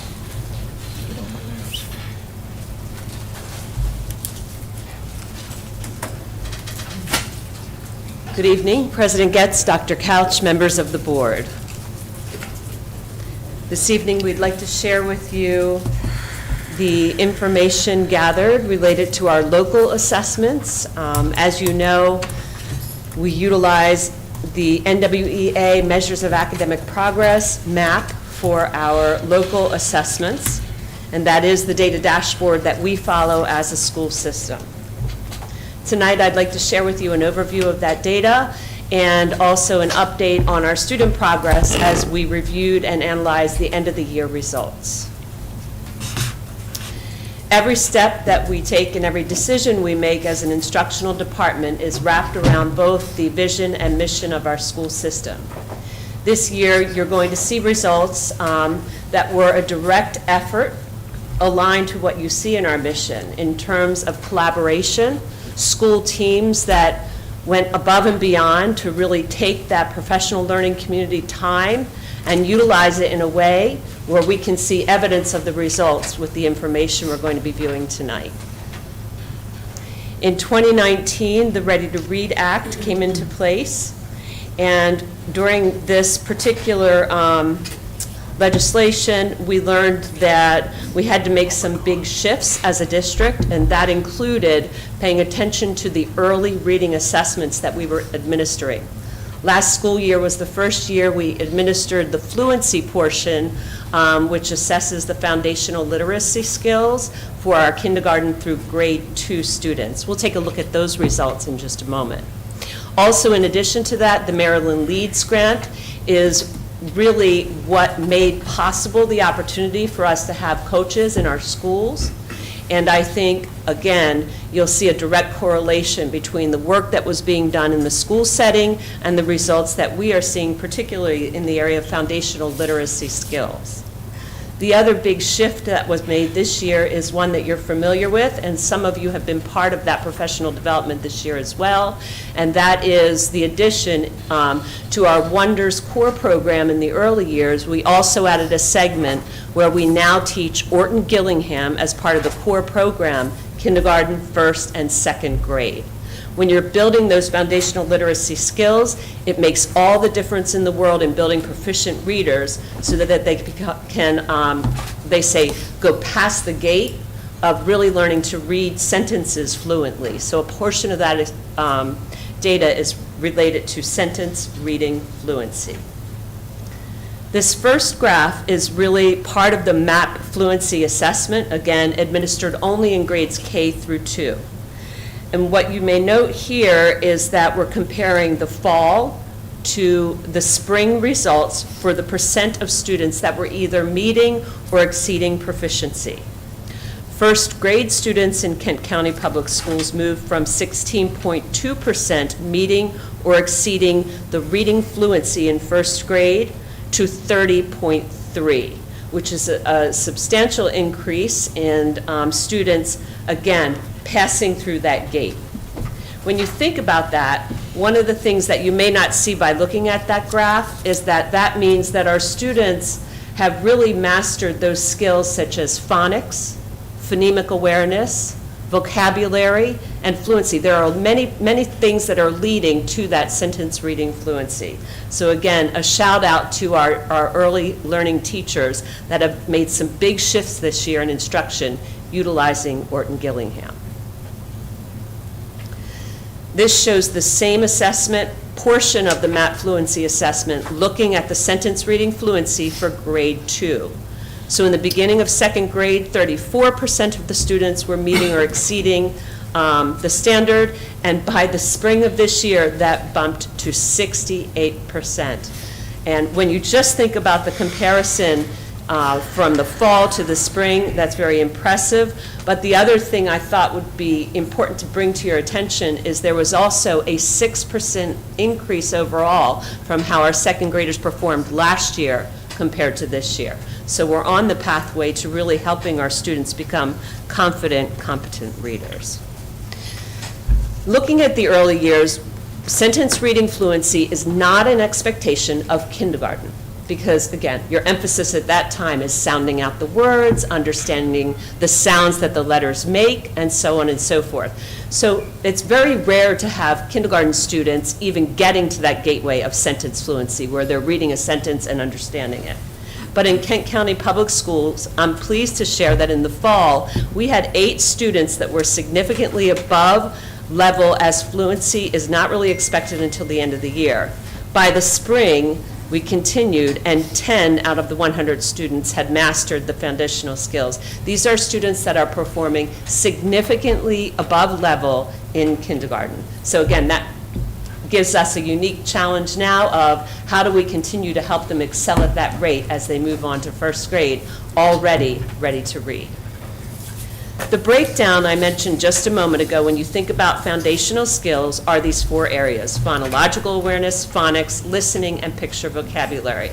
And this particular chart just shows the gains our students in kindergarten made from the fall. This is the emphasis of their instruction. When you're looking at those early literacy skills, they're really helping our students move in the right direction in terms of mastering these 4 areas that are listed. And you'll see significant growth, particularly in the listening comprehension and the picture vocabulary, with both 86 and 87% proficiency.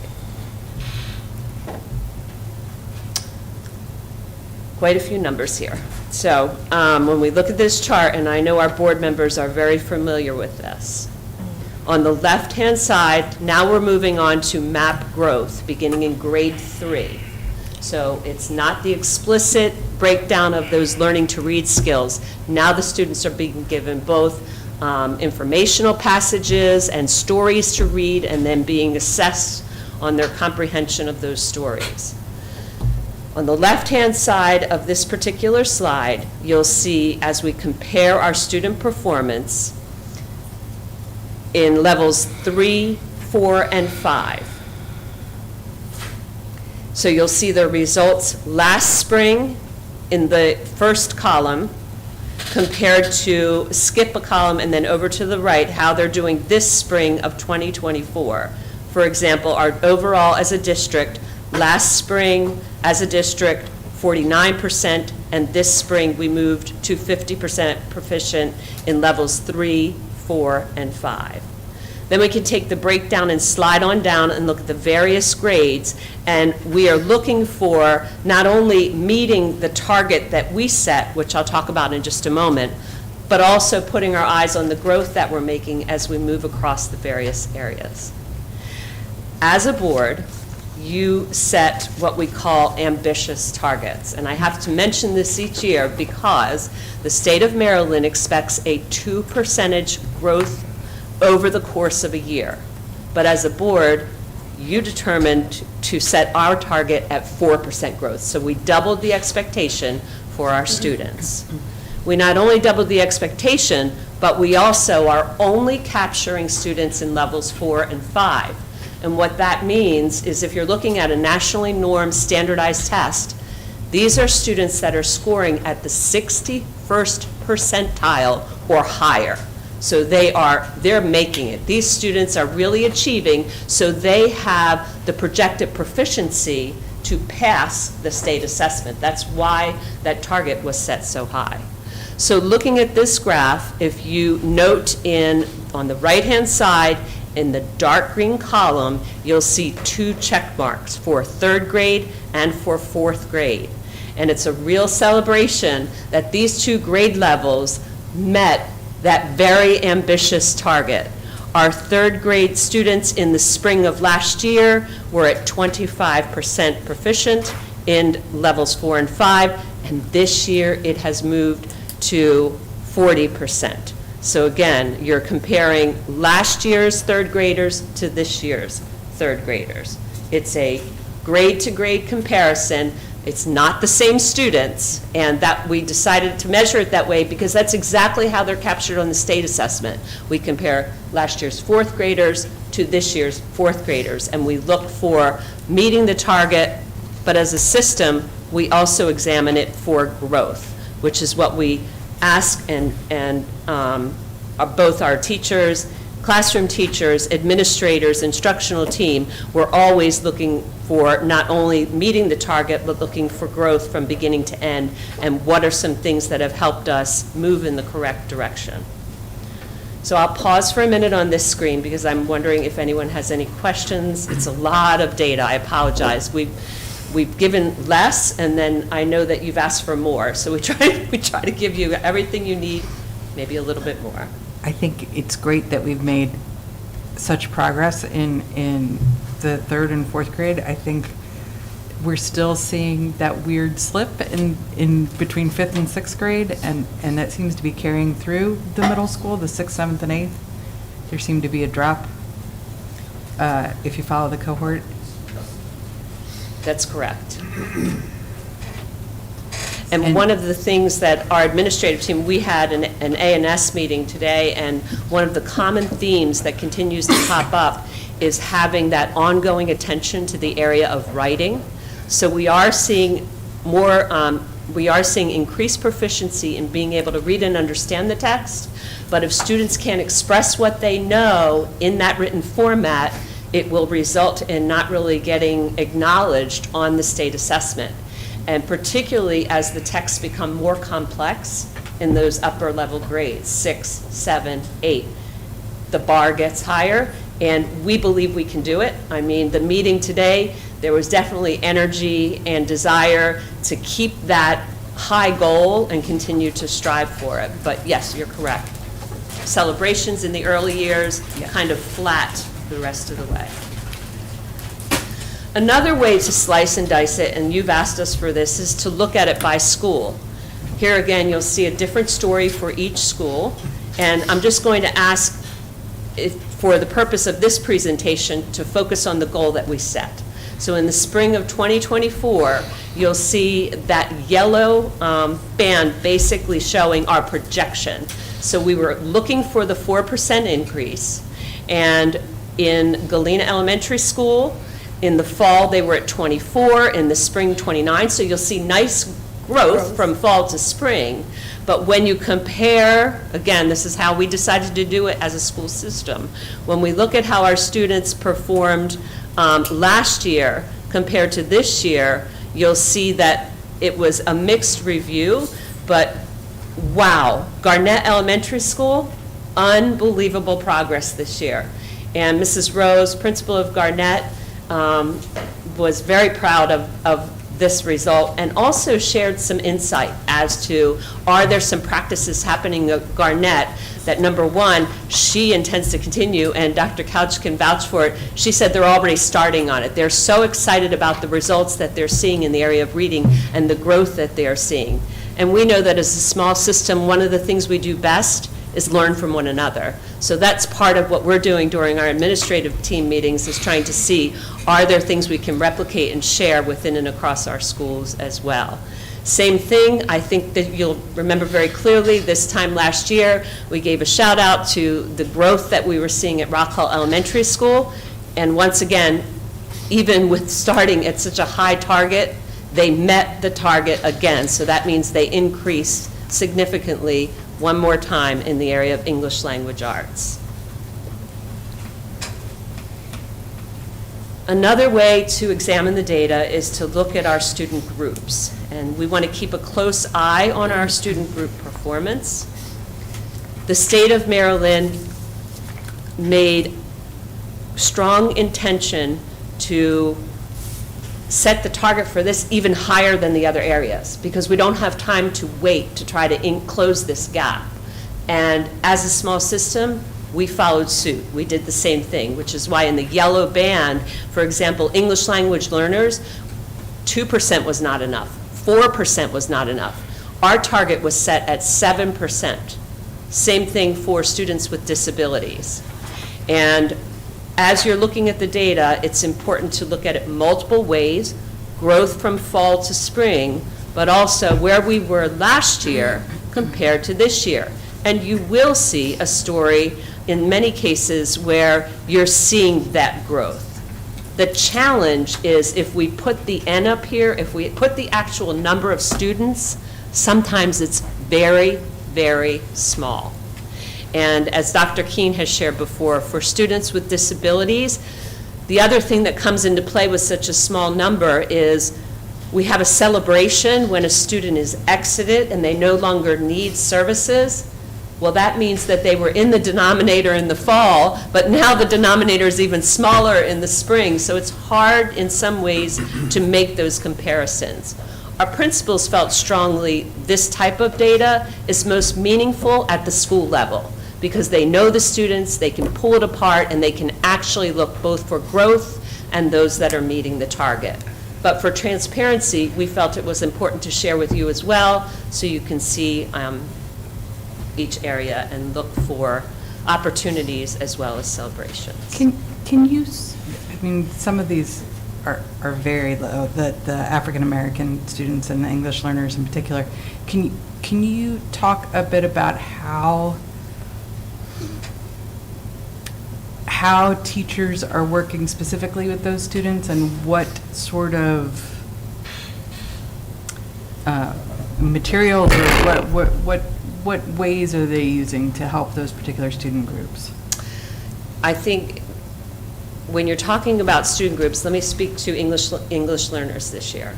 And one of the things we have brought to the attention of our team as well as the public is there has been a lot of turnover in that area. So when you're talking about a program, we have specific supplemental materials that are used by our EL teachers, and this year those services in some cases, in addition to the classroom teacher, were provided by tutors. So again, I think sometimes it's the challenge of the staffing that we have trying to give them the scripted materials to provide that support as well. We also are looking carefully because we've had some very skilled tutors. So I don't want to make it sound like we had people in there that did not have the qualities. We had some incredibly talented and skilled tutors that also gave us feedback about the need to be able to have more access to texts in various languages, that it makes it difficult to truly see what they're able to do on this assessment if we can't do that in an everyday setting as well as access on the test. So in special education, students with disabilities, there are a range of supplemental programs, and I think I'd be better off by letting is our high school principal out there? She can talk about some of the things in reading this year that we were doing differently. Did you want to say anything, Chris, with the reading special education courses? Yeah, we did a lot of push-in this year, and hopefully we pulled them out. So we did push-in just to make sure in all the content areas that we were able to address any of the needs of the students.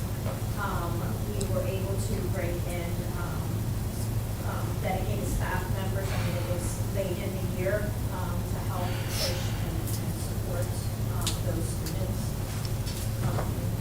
We kept them at the forefront. You know, we looked at the data, and we shared data with the staff. We put individually at data from our high school students. Next year, we're looking at possibly going back to pushing them into a group setting, like a class setting. So right now, we're looking at the master schedule and looking at, you know, what are some ways that we can identify the needs that they have, that would better support the needs. Also looking at middle school and, you know, trying to do some of that vertical progression and that plan to make sure that, you know, by the time they get up to the high school, that we're able to address the needs that they have. Thank you. And Mrs. Hemstetter did a great job, I think, just sharing that piece where it's very individualized, so it's not necessarily one program that's being delivered. And I didn't know if Dr. Keene wanted to share any more regarding students with disabilities and programs for English language arts. So one thing that we have done differently is we've not only done the OG training, but we've also taken it now to mortality training, where currently sixth grade teachers plus our high school teachers are getting trained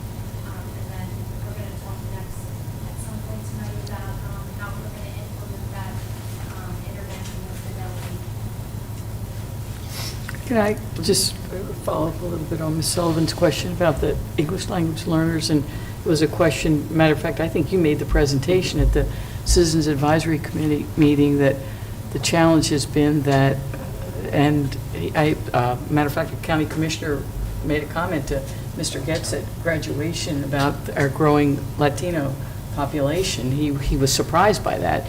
But, so the need is increasing, but we can't find the tutors. Dr. Couch even said, we have the money, but we can't find tutors for that. And I don't know what the solution. Teachers and tutors. Yeah. We had a very difficult time recruiting ELL teachers to fill the positions. We lost staff, and we actively had the vacancy out there. We were not the only school system on the Eastern Shore that had difficulty recruiting ELL teachers. So we'll continue to look. Yeah. Oh, it's important to know we are staffed for EL teachers next school year. We weren't this year, but we will be next year. Okay, well, that's good to know. The other piece is the work that our system continues to do in the area of science of reading. There is an English language work group at the state level, and one thing they noted in the recommendations is training in the science of reading, that when it comes to early reading, our EL learners don't necessarily need anything different than what we can provide through that Orton Gillingham training. So I do believe that the work we're doing is in the right direction. We just need to continue that.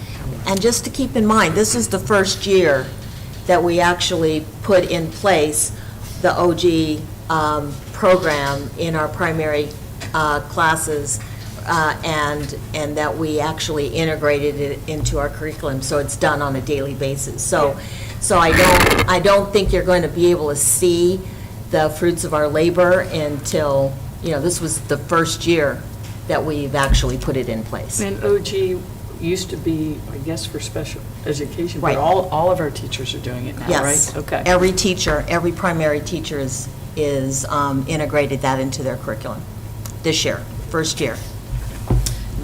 In fact, when we did our learning walks, that was one of the look-fors in the 3 elementary schools, was the fidelity of the Orton Gillingham program and the work that we were doing or need to continue to do to support that implementation. I have a question. I heard you answer as far as the English learners, but I didn't hear what the answer was about the African-American students and what we're doing to try to help them. So I will say that attention is given at each school level with really disaggregating this data. And there is no separate program for the African-American students. It really, to us, was a reflection of we're not reaching all students. Yes. So I think this is something we need to continue to study and think about as a team.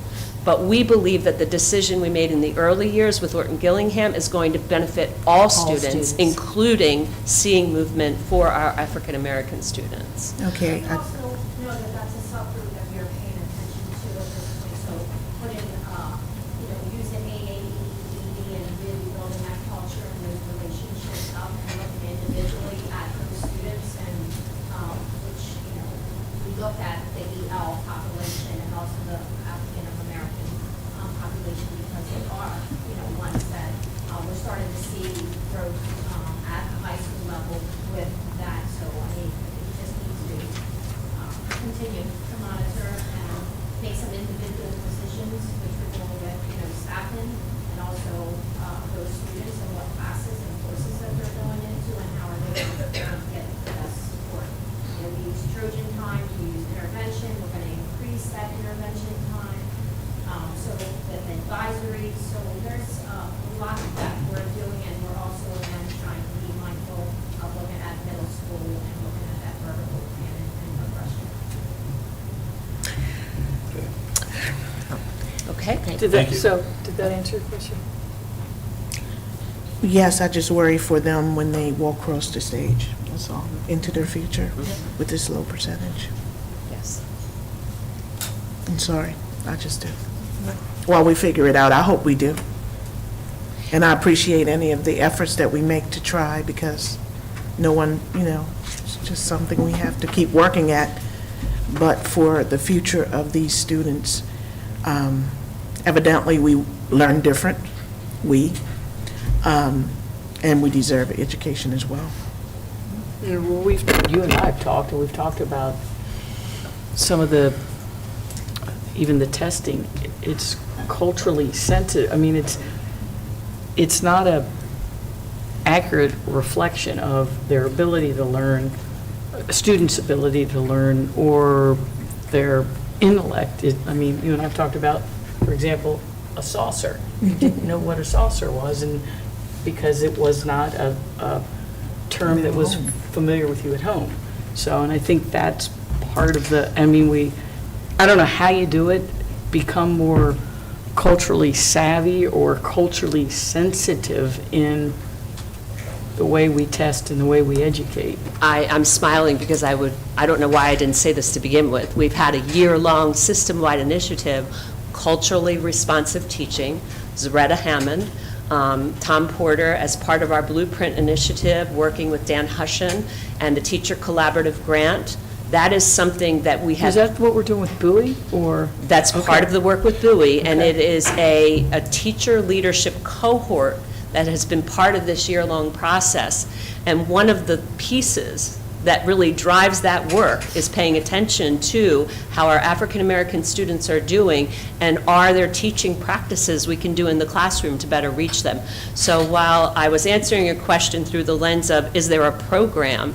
It's not a program, but I think sometimes it's being more cognizant of our actions and our pedagogy in the classroom, and that's our goal with that. Yes, and I want to say, because early on, it's like you've started the new program that you have now in the elementary school, for it to be, when they start, when it's early, it makes all the difference, because once they get so far, they constantly fall behind. And what Ms. McGee was talking about is when I was in elementary, and you had they would test everyone, and the test would not be written for someone like me. And the only thing I could give an example of was that when I was younger, I remember them asking something like, what's, a pitcher, and for them it was a saucer. For me, it may be a sandwich plate, because in my home, we didn't have teacups and saucers that matched. Now I know what it is, but back then, so that just starts you off being behind, because out of the eyes of someone else whose home is different, who may be teaching me, would think that I just don't know, but they haven't been walking in my shoes, so they don't know that we don't refer to it that way. We refer to it as what it is, and in my house, that was the norm. So, we didn't have a lot, so we had to make good of what we had and purpose everything for what it was purposed for. We couldn't use two when we could use one. Okay. I'd like to say one thing. In the elementary school, working with these kids is the most important. I have someone that I work with at Garnett, and a lot of these kids, we have like 25 of them in one of our classes, and it's a lot of work. And I don't know how the teachers in some of those classes can do it, but they're great kids, and they just need some guidance, and I'm enjoying doing that. And I think that's where we need to really work at the younger grades. Let's talk math. Okay, so in the area of mathematics, we'll now take a glance, grade by grade, and wow, this time 2 years ago, we launched our commitment to really shifting our core program, and I'm sure that you remember the pain in that shift. We moved from utilizing My Math, which is a program that did not have that whole emphasis on conceptual understanding in mathematics, to illustrative math, which is what we've been using as our core program now, which means it drives a lot of the professional development and a lot of the teacher understanding and unpacking of the standards. And if you notice at the very top, we met the target in mathematics, that ambitious target that was set. So our students, our teachers can hold their heads high And I have to give a shout out to the Tiny instructional team as well, and the collaborative work across departments, special education. It takes a team to make this happen, and the leadership at the schools, our principals and those coaches, and the work that's done in, like you just mentioned, Mr. Rhodes, day in and day out, that's what matters. You know, it's really, really seeing it through.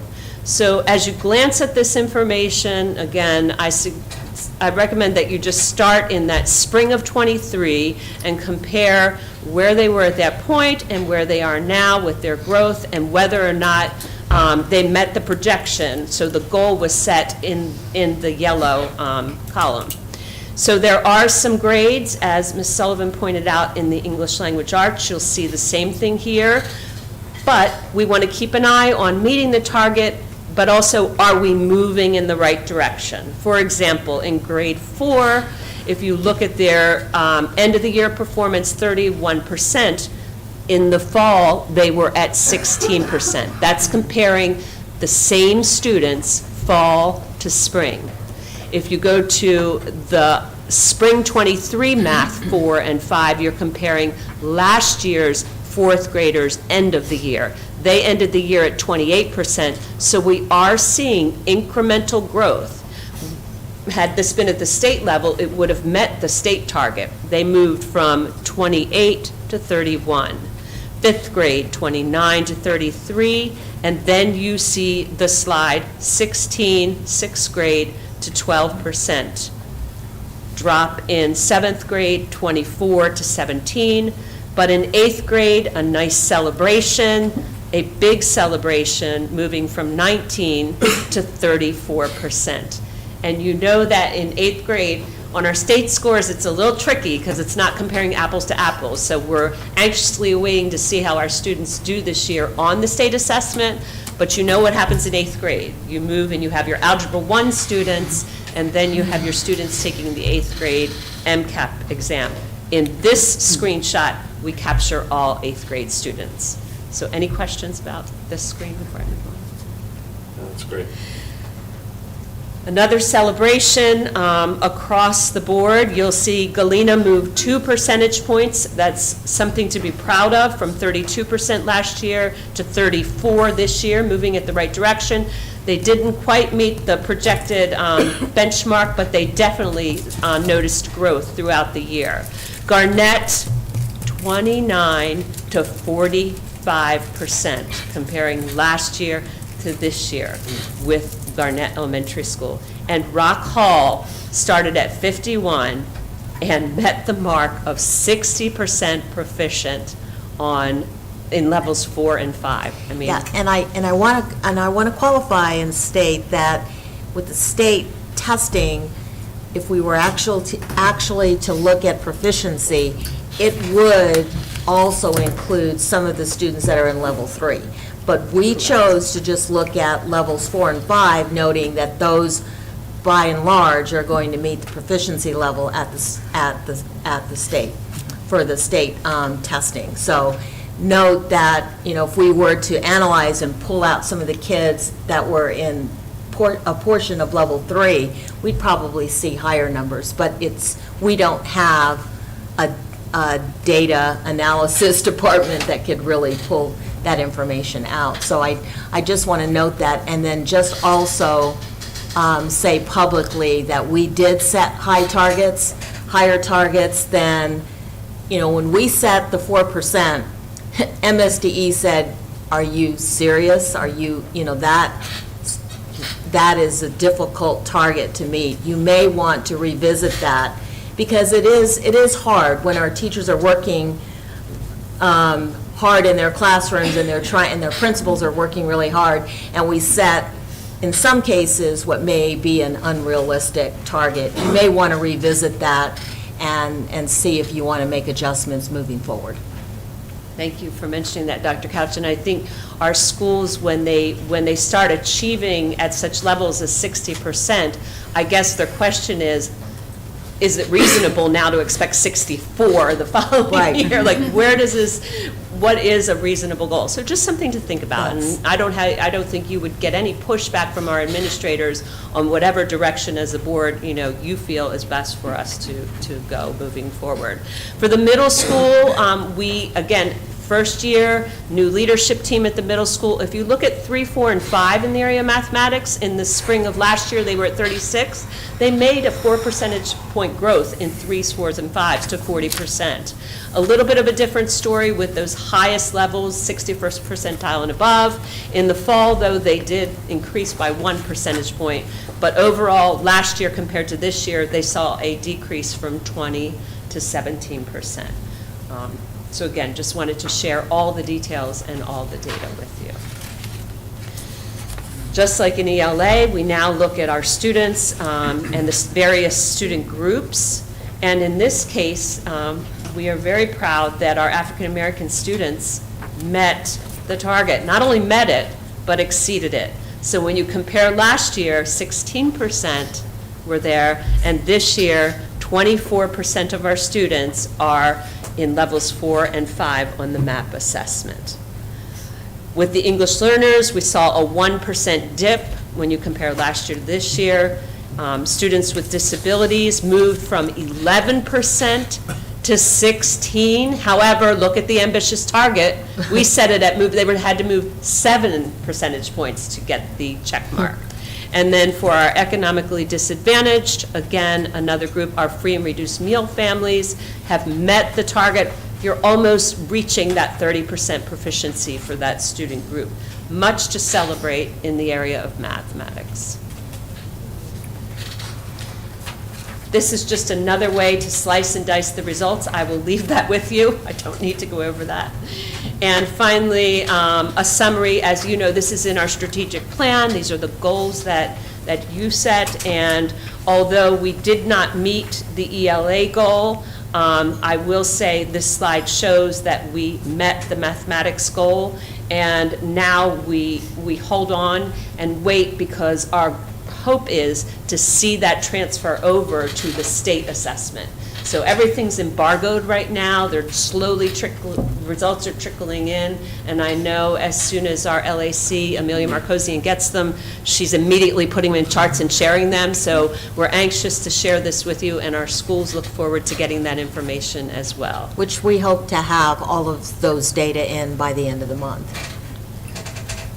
And with that, are there any questions? It does seem like there's been, and I don't want to jinx anything, a bit of a breakthrough with the math progress, so that's really wonderful to see. And hopefully with year 2 with OG, yeah, we'll see that improvement as well.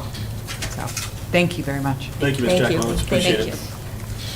you. Okay, we'll move on to 9C, 2024-2025 no-cost dual enrollment eligibility. Mr. Porter.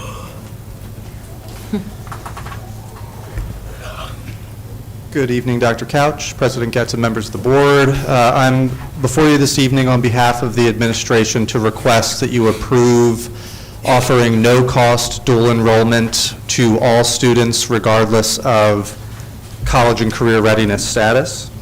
To support you in making an informed decision, I wanted to provide you with a bit of context regarding what we mean by college and career ready, and why we're talking about that in regards to dual enrollment, and then just a couple of considerations to inform your decision.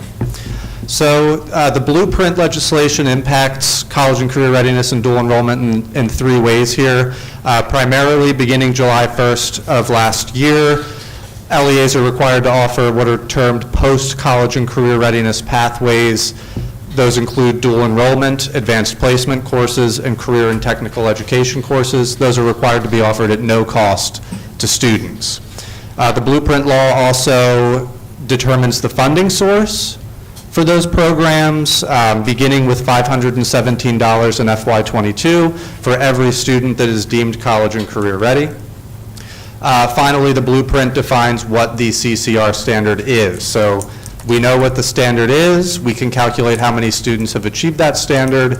That, multiplied by the CCR pupil amount, gives us the funding source to provide those post-CCR opportunities at no cost to students. This current school year, we were operating off of what was termed the interim college and career readiness standard. Students achieve that by becoming proficient on the ELA 10 MCAP assessment and achieving proficiency on Algebra 1, Algebra 2, or Geometry MCAP, or by achieving a satisfactory score on the SAT for math. So the interim standard, which has now expired, but did determine our funding source. So when we calculate the CCR allocation there, this current school year, we were funded based upon 111 students being deemed college and career ready based upon that standard that you're seeing there. Completely assessment-based. We had 111 students that were determined to be college and career ready, multiplied by $547 per student. That gave us $63,000 and some change to offer post-CCR pathways at no cost to students this school year.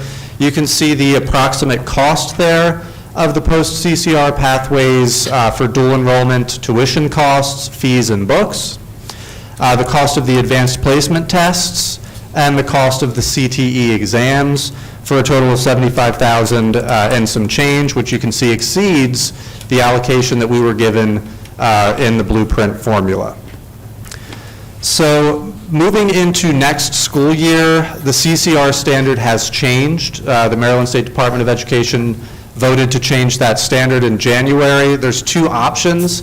We feel that this is more flexible, so we should see more students being deemed college and career ready. You've still got the MCAP, the assessment for English 10 and Algebra 1 only. So a student can still be deemed college and career ready by scoring proficient on the English 10 and the MCAP for Algebra 1. Students can also be deemed college and career ready now by scoring an A, B, or C in Algebra 1 and by having a 3.0 GPA that's cumulative and unweighted by the end of 10th grade. So it's not just sitting for that standardized test, it's also staying after school to get additional help so that your GPA can be raised, or getting additional help after school to support an A, B, or C in Algebra 1. So the CCR allocation that we have looking into this coming school year, we have 55 students that are deemed college and career ready. That was multiplied by $569 per student for $31,000 and some change. That is our new pot. It's a $32,642 decrease. We knew that that was going to be the case going into this budget cycle, which is why we requested $55,000 in your FY25 budget, which you approved. That gives our total CCR pot $86,000 and some change. I can go back to the number from last year, which was $75,748 is what it costs to offer those at no cost to all students, regardless of CCR status. So again, $86,000 approximately is what we have available to us to offer post-CCR pathways this coming school year. Some considerations, again, I'm here requesting that we offer dual enrollment courses to all students regardless of CCR status at no cost to the student.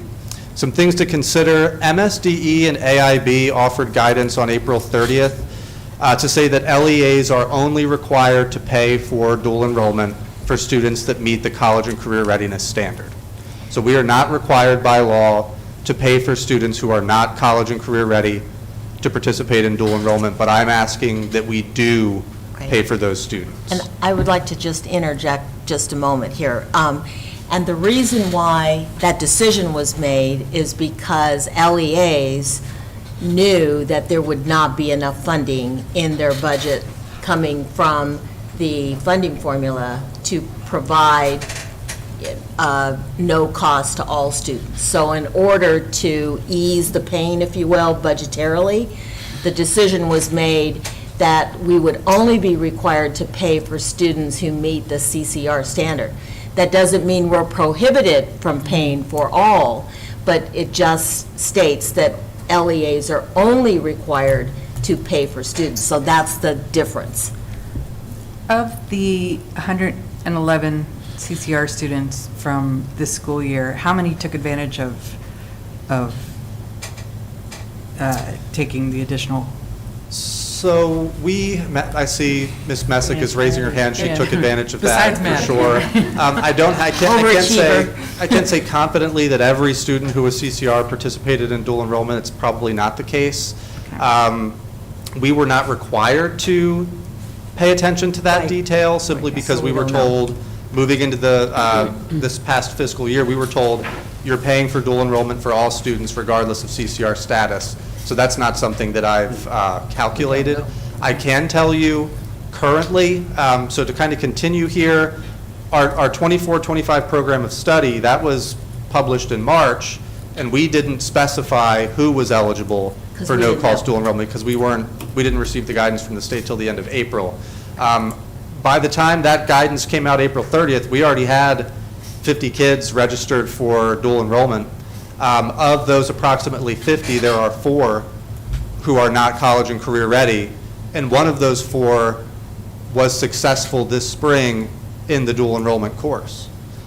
So this is a student who has already demonstrated success in a college level course, but we are now saying, you do not meet the CCR standard outlined by the state, therefore you must pay for this on your own, which I'm saying I'm advocating that we do not make that decision. Do we have to hold what has been allotted for the 55 CCR students? Do we have to have that available for the students that are allocated as CCR, and then above that, take from what we budgeted, that extra $55,000 to cover the non-CCR? Right. That's what we're proposing. Okay. Yeah, I would just following your train of thought, I think it's unfair to basically tell a kid they can't aspire to a higher academics, and the payoff is, I'm curious, Maddie, how many, you're going to Maryland, how many credits, how many courses, are you going to have some credits going in? I'm going to have, I think I took 6 dual enrollment courses, maybe 7, between my junior and senior year. Well, I was talking to Braden yesterday, who was, for the audience, was our student member of the board last year, and he went in as a sophomore. He told me yesterday that he is technically a junior already. So, yeah. Yes, I'll go in with enough credits for a full year of college. Right, and we're a small school system, so 4 students is not, I mean, obviously 4 students percentage-wise is probably equal to other school systems. But, you know, what I asked Mr. Porter to provide you, so in all fair transparency, how many other LEAs are opening it up to anyone instead of just those that are CCR eligible, and that's the next bullet. So we did do that survey, and there are at least 4. We didn't hear back from every LEA, but there are 4 who specifically said they are offering no-cost dual enrollment to all students who meet the eligibility criteria at the college, regardless of CCR. So you can see the next bullet there. Students are able to be admitted to Chesapeake College with a 2.5. A 3.0 GPA is what you need to be CCR. So there's some misalignment there. 4 other LEAs are paying for all students regardless of CCR. One of them simply because they have the funding that's available. Another specifically because they didn't get out in front of that, and they've essentially already committed to paying for all students in their program of study, which is the bucket that we fall into. We do have opportunities through Chesapeake College to expand our trades programs, specifically with regard to their Marine Service Tech. That only requires a 2.0 GPA to participate in that. We would like to be able to offer these sorts of opportunities to our students at no cost. Your decision tonight would help us with that. The last piece that I would ask you to consider is that moving into FY26, we would anticipate that our CCR allocation would increase because we would be operating off of this new standard, which is more flexible for students. So I would leave with that. Personally, I'm all for giving more opportunities to our kids, and I'm so glad that this was something that you looked into and focused on, so I appreciate that. Any additional comments? Okay, this is an action item. KCPS administration requests approval to offer dual enrollment at no cost to students regardless of CCR status. Do we have a motion to approve? I'll make a motion. Go ahead, Grandpa. No, you. I think I heard Ms. Sullivan went first. So Ms. Sullivan has the motion. Do we have a second? I'll second. Ms. McGee has a second. Do we have any additional comments or questions? Hearing none, we'll go ahead and call for the vote. All those in favor? Aye. Aye. Opposed? Motion passes. Approved. Thank you very much, Mr. Porter. Okay, the next item on the agenda is the new KCHS course recommendation.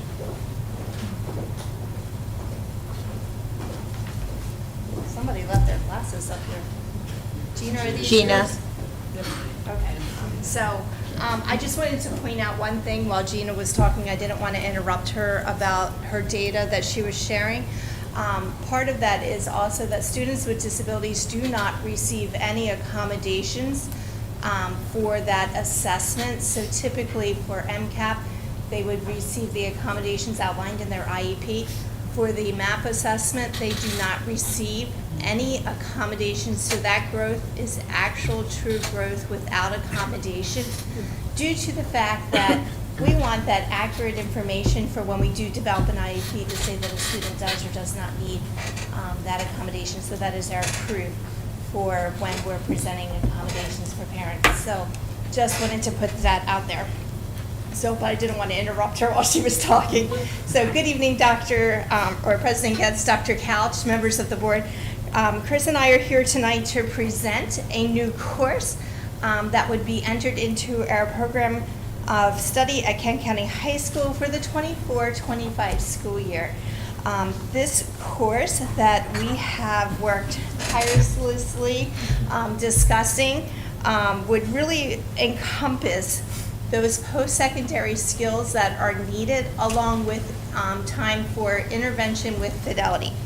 So right now we have thrown out several names, and the name that seems to be sticking is Skills and Success for this course, and it would be for children, our students 9th through 12th grade, to address meeting those graduation requirements and to make sure that they are CCR ready when they do hit 10th grade. This course will begin with designated time, so because we have the 90-minute block, our children would be able to take the first 45 minutes and use that 45 minutes to really focus on an intervention. So whether it is math or reading, that intervention would be implemented with Fidelity for 5 days a week. So currently, our special education teachers gave both of us a lot of feedback about the Trojan time and how valuable that was to meet with their caseload, so that they would be able to have this course every single day would be a bonus for them. But this would not just be opened up for special education students. So as you were pointing out, other children are struggling in our district as well. And those children would also be able to enter into this course. And we would also take that next 45 minutes to focus on post-secondary skills, working with our career counselor, making sure that transition plans are being implemented, and making sure post-secondary skills using the Pathful and Envision It curriculum that we have already purchased are used to align the curriculum. And then also we talked about this could also be for some course recovery, time for course recovery, and anything else?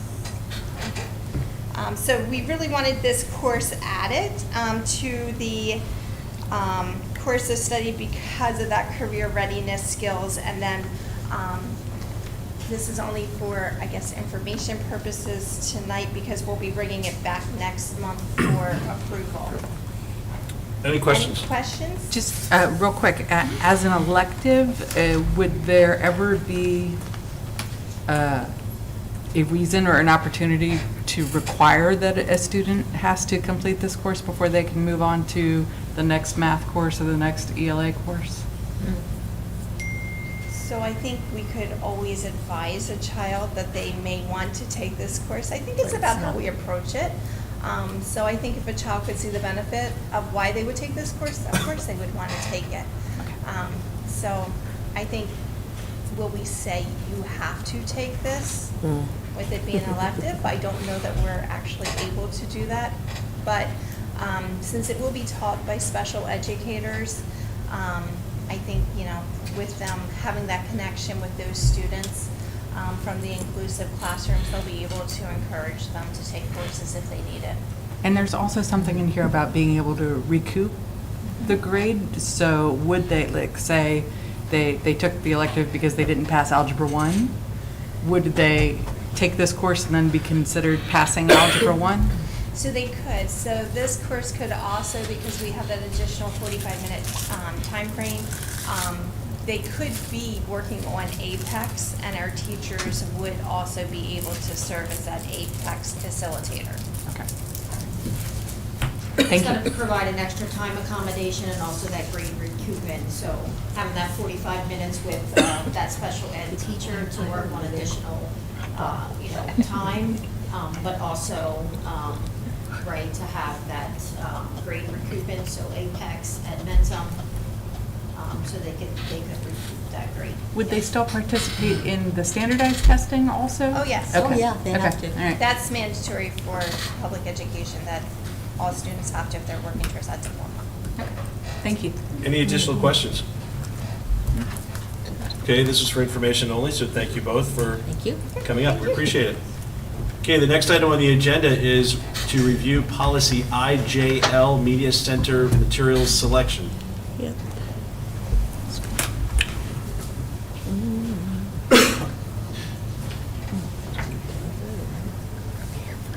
Good evening. I would like to share with you something for your information only regarding policy IJL, the Media Center Material Selection Policy Revisions. I was reviewing what is in red and noticed an error. So what I'd like to do is just speak to the change and then give you the corrected form and post it online tomorrow morning. So I apologize for that. This is for information only, but what I'd like to bring to your attention are some changes. I'd love it, yes. Do you want to go ahead? Yeah. Perfect. Because we had Adam's help on this. Better yet. Right. Figure I'll Yeah, sub in for a little bit. thank You you. just did a lot of talking as well, so I'll tag you out. So, just a good evening, members of the board, President Getz, Dr. Couch, Adam Costas, counsel for the board. The document that's attached to this agenda item, you can just disregard that. We'll upload a new one for your considerations. This is for information only, but I do want to share something that I believe I've shared with the board in the past, but the Freedom to Read Act, which was passed this past legislative session, is unique, and most bills which pass during the 90-day session, which runs from January to April, take effect in either, usually take effect in October or July. This one took effect immediately upon the signing of the bill by Governor Moore. And so one of the biggest changes that we will make to the policy is to incorporate a set of standards that are expressly listed in the Freedom to Read Act, which include that the materials, services, and resources provided by the school's library media program are provided for interest, information, and instructional support, some general principles like that. That materials may not be excluded from a school library media program solely because of the origin, background, or views of the individual who created the material, and that materials may not be excluded or removed from the catalog because of a partisan, ideological, or religious disapproval. Those are the basic standards that are set by the law. The law also has an impact on the procedural aspects of how a school system decides to review requests for reconsideration of the materials in its catalog. And the biggest change there is that whereas before there was an option for the school principal to remove a work pending the review process, we can note the law prohibits that removal during the pendency of the process. So in other words, you have to keep a work or material on the shelf while it's being reviewed. You can't remove it pending that review. And we had that in the prior process. So what we'll do, it looks like just an old version just got uploaded. We'll upload a new version for you for your review, and we'll put it into place. In the meantime, since the law is in effect, we'll continue to honor the text and purpose of the law while the board reviews and considers these minor updates to its policy. Any questions, comments, concerns? All right, thank you all. Thank you very much, appreciate it. Okay, next section, Administrative Services, Ms. Stewart.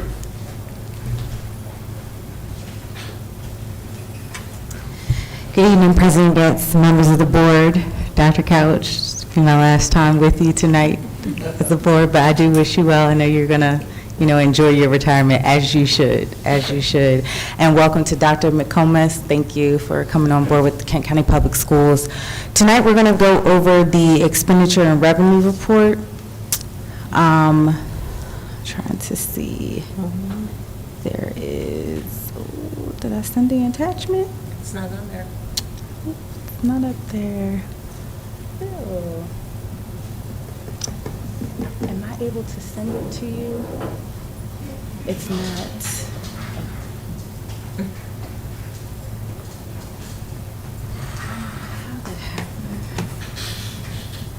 Give me just a few moments.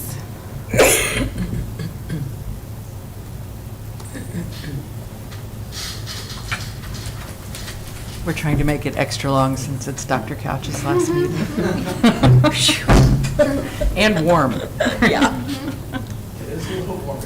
We'll have to talk to maintenance about that.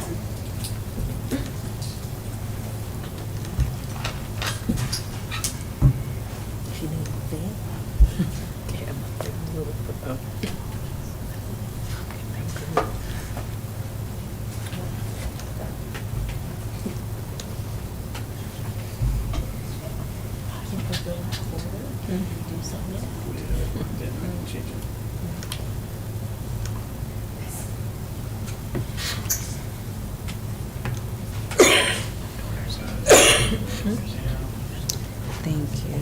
I'm sorry about that.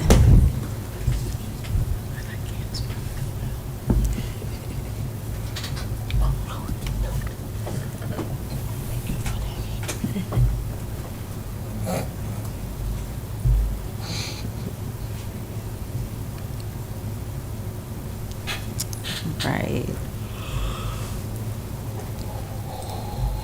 So here we go. All right, as you can see here, we'll start. Oh, no problem.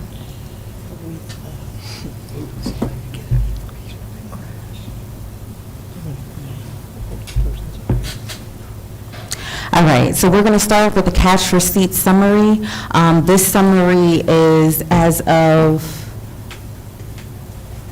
hold on, let me see.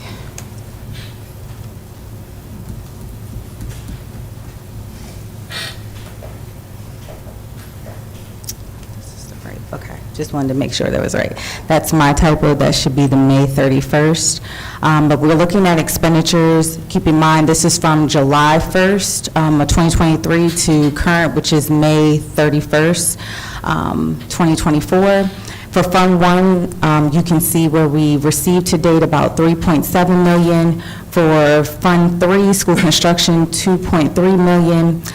Fund 5, food service, $1.2 million, to give us a total of $35,380,946. Hold on, Bill. This is the one. No, this is not the right one. Take your time.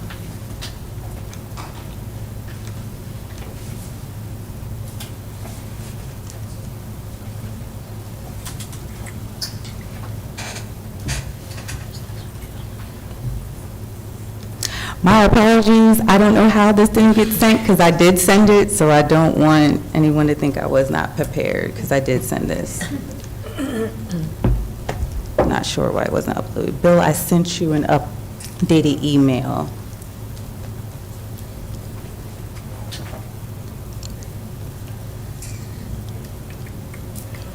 Okay.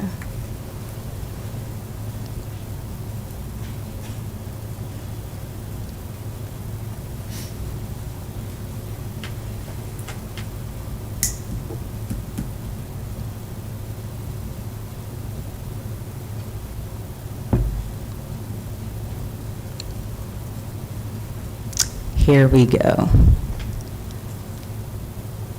Thanks, Bill. All right, so we're going to go over for as of May 31st of 2024, cash receipts for Fund 1 was about $36.4 million, Fund 3, $2.3 million, Fund 5, which is our food service, $1.2 million, to bring us to a total of cash receipts to date about $40,071,171.38. We come along to our current expense fund. We've expended about 90% of that funding. With our school construction, this is what we have completed to date with all of our outstanding projects, so everything is up to date in relation to that. And our food service fund, we've expended about 119% of that, but keep in mind, food service has a fund balance that we have to bring down, and so that is attributed to the overage for that. Restricted funds, about 70%, and then the last page just gives you an overall view of receipts and expenditures. Anybody have any questions at this time? Any questions on the expenditures revenue report? It's for information purposes only. No. Okay. Thank you. Thank you, Ms. Stewart. Okay, next we have the Educational Facilities Master Plan. Mr. Kirby.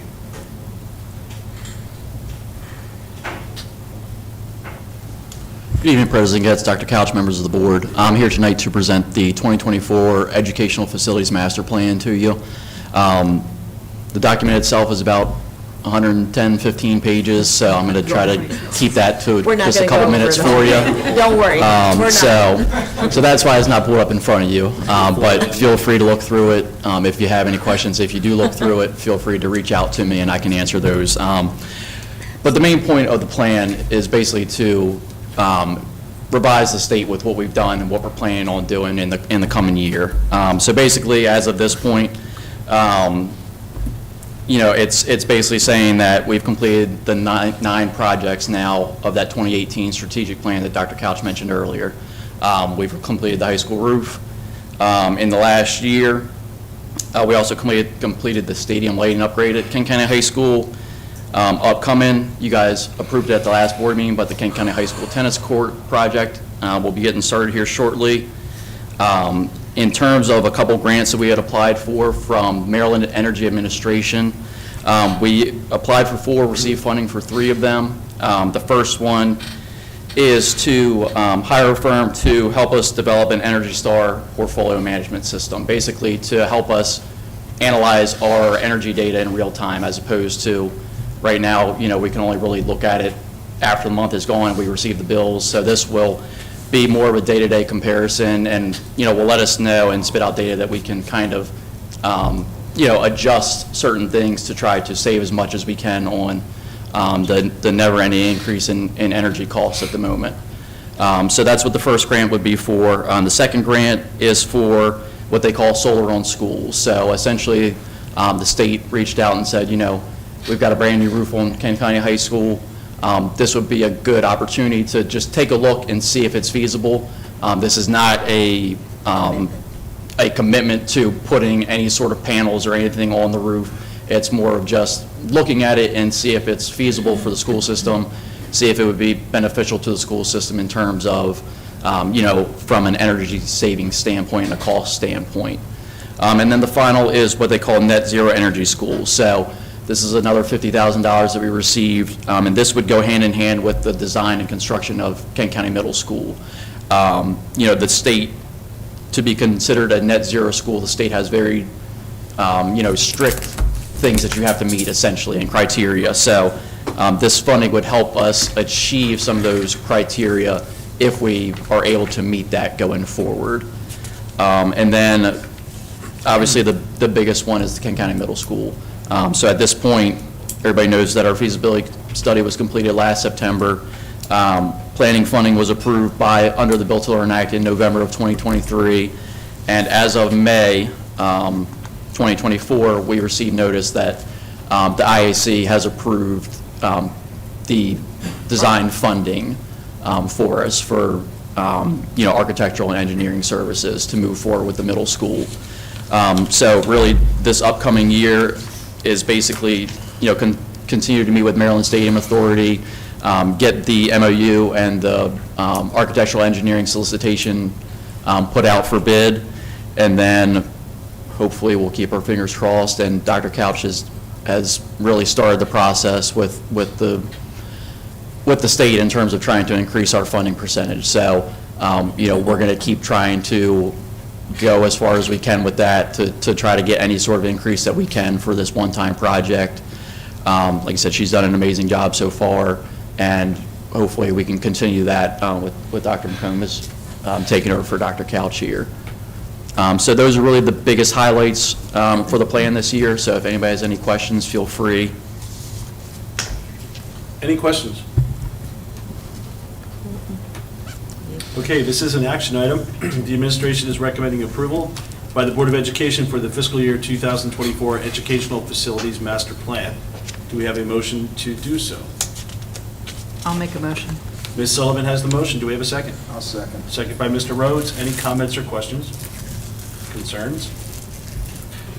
Hearing none, we'll go ahead and call for the vote. All those in favor? Aye. Opposed?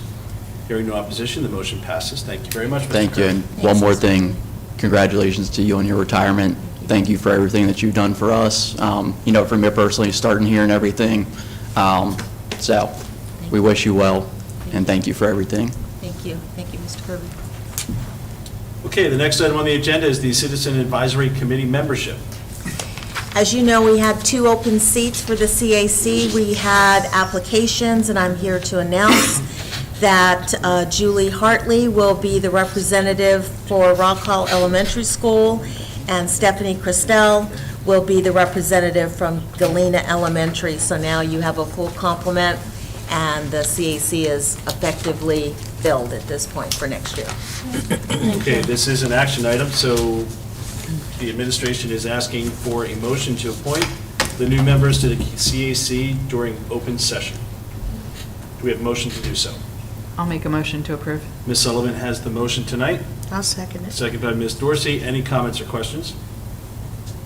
Hearing none, we'll go ahead and call for the vote. All those in favor? Aye. Aye. Opposed? Hearing no opposition, the motion passes. Thank you very much. Okay, so just wanted to, we're getting to this next portion of the recognition of Dr. Couch, and while Mr. DeVillio was pulling up that big package back there, we just wanted to, for those that were not able to attend the retirement ceremony for Dr. Couch at Chester River Yacht Club, we had a very nice ceremony, and it was pretty. Life-size portrait. It was pretty, yeah, it's a portrait of the board. No, I'm just joking. Big balloon head right in the middle. Just wanted to let everyone know that really the ceremony itself was a fundraiser for the Kent County Public School Foundation. Dr. Couch did acknowledge the foundation for running the event. But there were a lot of hands that made it possible, and it was really nice to see friends from New Mexico and Texas and family members and other superintendents throughout the state. I mean, it was just a lovely event. It was good food. But what was really cool about it was 2 things. Three, other than letting Dr. Couch know how we appreciate her. The one was that the proceeds from for the dinner, in Dr. Couch's name, the foundation earned $2,639. So we're really proud about that. And the other piece was we actually asked our art students at Kent County High School to put together something, to paint something for Dr. Couch. And we actually had some matting and had it, kind of people could write notes on during the ceremony. And it turned out to be a really nice piece. So I'd like to step down and open it. And if you would come down with me. Yeah. And if the other board members want to come too, great. If not, it's up to you. I want to see what it looks like. Wow. It is pretty heavy, so I would say that maybe.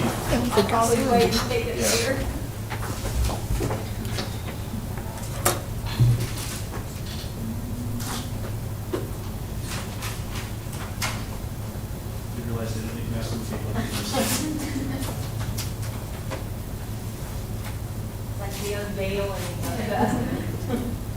all have this board picture. Wow. Oh, my gosh.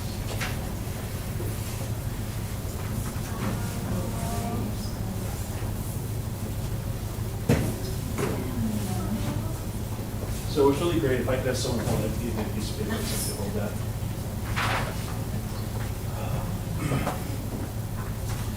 So we had 4 students who actually drew this, painted this.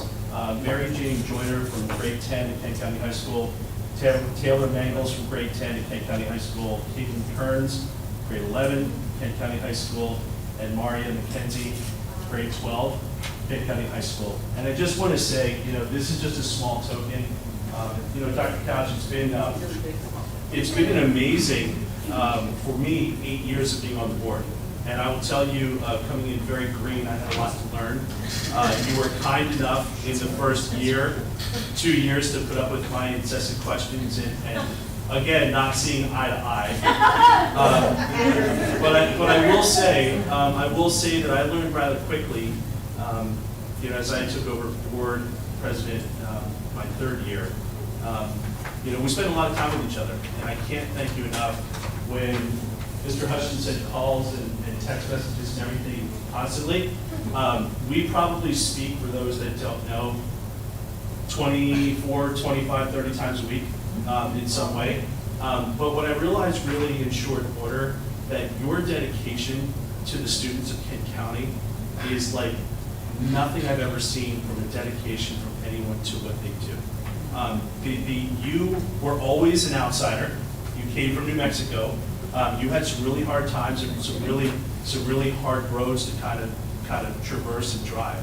But the one thing about your leadership is you stayed true to the cause, and you knew that everyone wanted to know everything, but you couldn't, because you protected students, you protected parents, you protected staff, you protected the school system. And for that, I can't thank you enough. Never in my wildest dreams when I ran for school board that I'd have to go through COVID. I will tell you, going through COVID was horrible as a board member, but the snapback was even worse. And we received a lot of crap. And I'm sorry to say that, but it was brutal. And it constantly, from the ever-changing environment. And all of the folks that knew education better than you listened. You were very thorough in your explanations. You were never afraid to go into the lion's den, and to talk through those issues. And for that, I just want to say thank you. Our school system, our students, our teachers, our staff, administrators, everyone in the system is so much better because of having you here to kind of, I'll just say, mitigate the rough waters. And you really gave us that consistency that we all needed. I don't know that all of us ever thanked you enough for that, so I want to thank you for that. And I just really appreciate your time here. I know you've got 2.5 weeks, 3 weeks. Although this is kind of it's a sad time for us, but also it's a very exciting time because we know that going back home and the beautiful home that you're building and the space that you're in, you'll be with family. I can speak for myself, and I'm sure for everyone, we're so excited for you to be able to get to that space.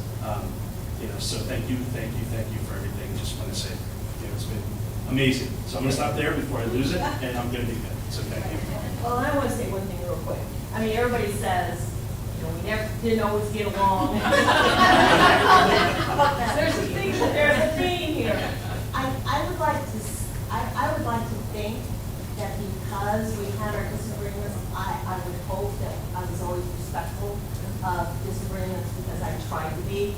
But I think it's because of my passion about, if I really believe in something, I'm not going to let it go, and I really feel like I have to, not so much defend, but to really speak to the reasons why we do what we do. But also, I think there's probably some dogma in me as well, so that's part of it as well. But I think that it's because I always, my moral compass was trying to do what was right for the students, doing what was right for the staff, and trying to educate the people that I talk to why decisions were made, but always with a high level of respect, because I respect all of you. We may disagree, we can disagree, and that's perfectly fine, because I can come to your side too, but I think it's all about just following my moral compass. So I thank you, and it was a pleasure. Yeah, and I would just add that we've mentioned a few times that Kent County Public Schools is small and fierce.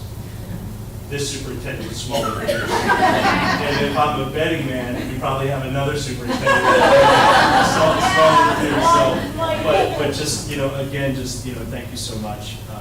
It's just, words can't explain, what we went through, in the arena and what everyone has gone through and what we've had to tackle, not only in this space, but outside and stuff. Just thank you. Thank you. Thank you.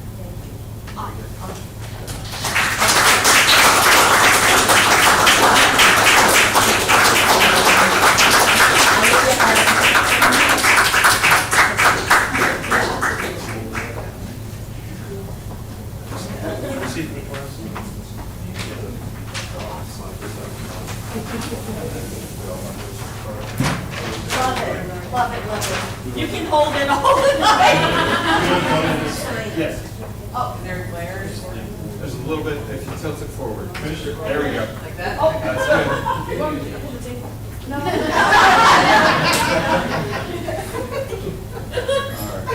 Everybody obey, 1, 2, 3. There you go. I know, we all do that. That's all. I know. Okay. Yes. Thank you very much. Yeah. That was awesome, Joe. What's that? Awesome. Yeah. I know. It's really easy. Oh, so if I didn't get the sign, you get the picture with me. Okay. Because I remember it, but then I forgot. Okay. All right, we're going to move into public participation before we close for the evening. Rules for public participation. Speakers should limit their comments to 3 minutes. Comments about the actions or statements of individual staff members are not appropriate for public comments and should be referred to the superintendent of schools or processed through available channels. When submitting written testimony, speakers are requested to provide a copy to the president. Please remember that this is an opportunity for the community to address their comments to the board. It is not an opportunity for dialogue. If you have questions that need an answer, please contact the superintendent or write a letter to the Board of Education. A response will be sent back to you. Mr. Flute will have 3 minutes. I will let you know when we have 30. I'm going to press some buttons to reset. I haven't started your time, so if you could just hold for 1 second. I donate that timer, too. It's not going anywhere. Whenever you're ready, Mr. Flute. Hi, thanks. I'm Bill Fluke. I've spoken here before. All the words have been said, so I don't have a lot to say, but I want to welcome Dr. McComas. I speak from various places, but tonight I think I just want to represent the public of Kent County. Welcome, Dr. McComas. Maddie, fantastic job all year. It's been so cool sitting next to your mom and just connecting and seeing what a great job you're doing. Alden can do a great job next year. I'm looking forward to being here too. And finally, Dr. Couch, just thank you for everything. It's been a pleasure working with you and seeing you work, and I just wish you the best. So if that's a message coming from all the other members of the community who aren't here, I think I'm speaking for an awful lot of people when I say that. Thank you. Thank you. Thank you, Mr. You Flute. say we disagreed. Okay, the next item on the agenda is our notification of our next meeting. The next regularly scheduled monthly meeting of the Board of Education of Kent County will be held on Monday, July 8th, 2024, beginning at 5:30 p.m. Open session will be immediately followed by the board members going into closed session. The open session will resume at 6:30 p.m. Both meetings will be located at the administrative building in the boardroom, this room, located at 5608 Boundary Avenue, Rock Hall, Maryland, 21661. The last item on the agenda is to adjourn. The administration is recommending approval to adjourn this meeting. Do we have a motion to adjourn? But before we go, I just want one last time to say thank you to Dr. Couch. I appreciate everything that you've done for our students. Thank you, Maddie, and best wishes to you, and welcome, welcome. We'll see you in July. We might still be here. It's been rough. Okay, I'm still looking for the motion. I'll make that motion. Ms. McGee has the motion. Do we have a second? Second. Second by Ms. Sullivan. Any further comments or questions? Hearing none, we'll go ahead and call for the vote. All those in favor? Aye. Aye. Opposed? Ms. Messick, one last time. Aye. The ayes have it, the meeting is adjourned, 9:59 PM.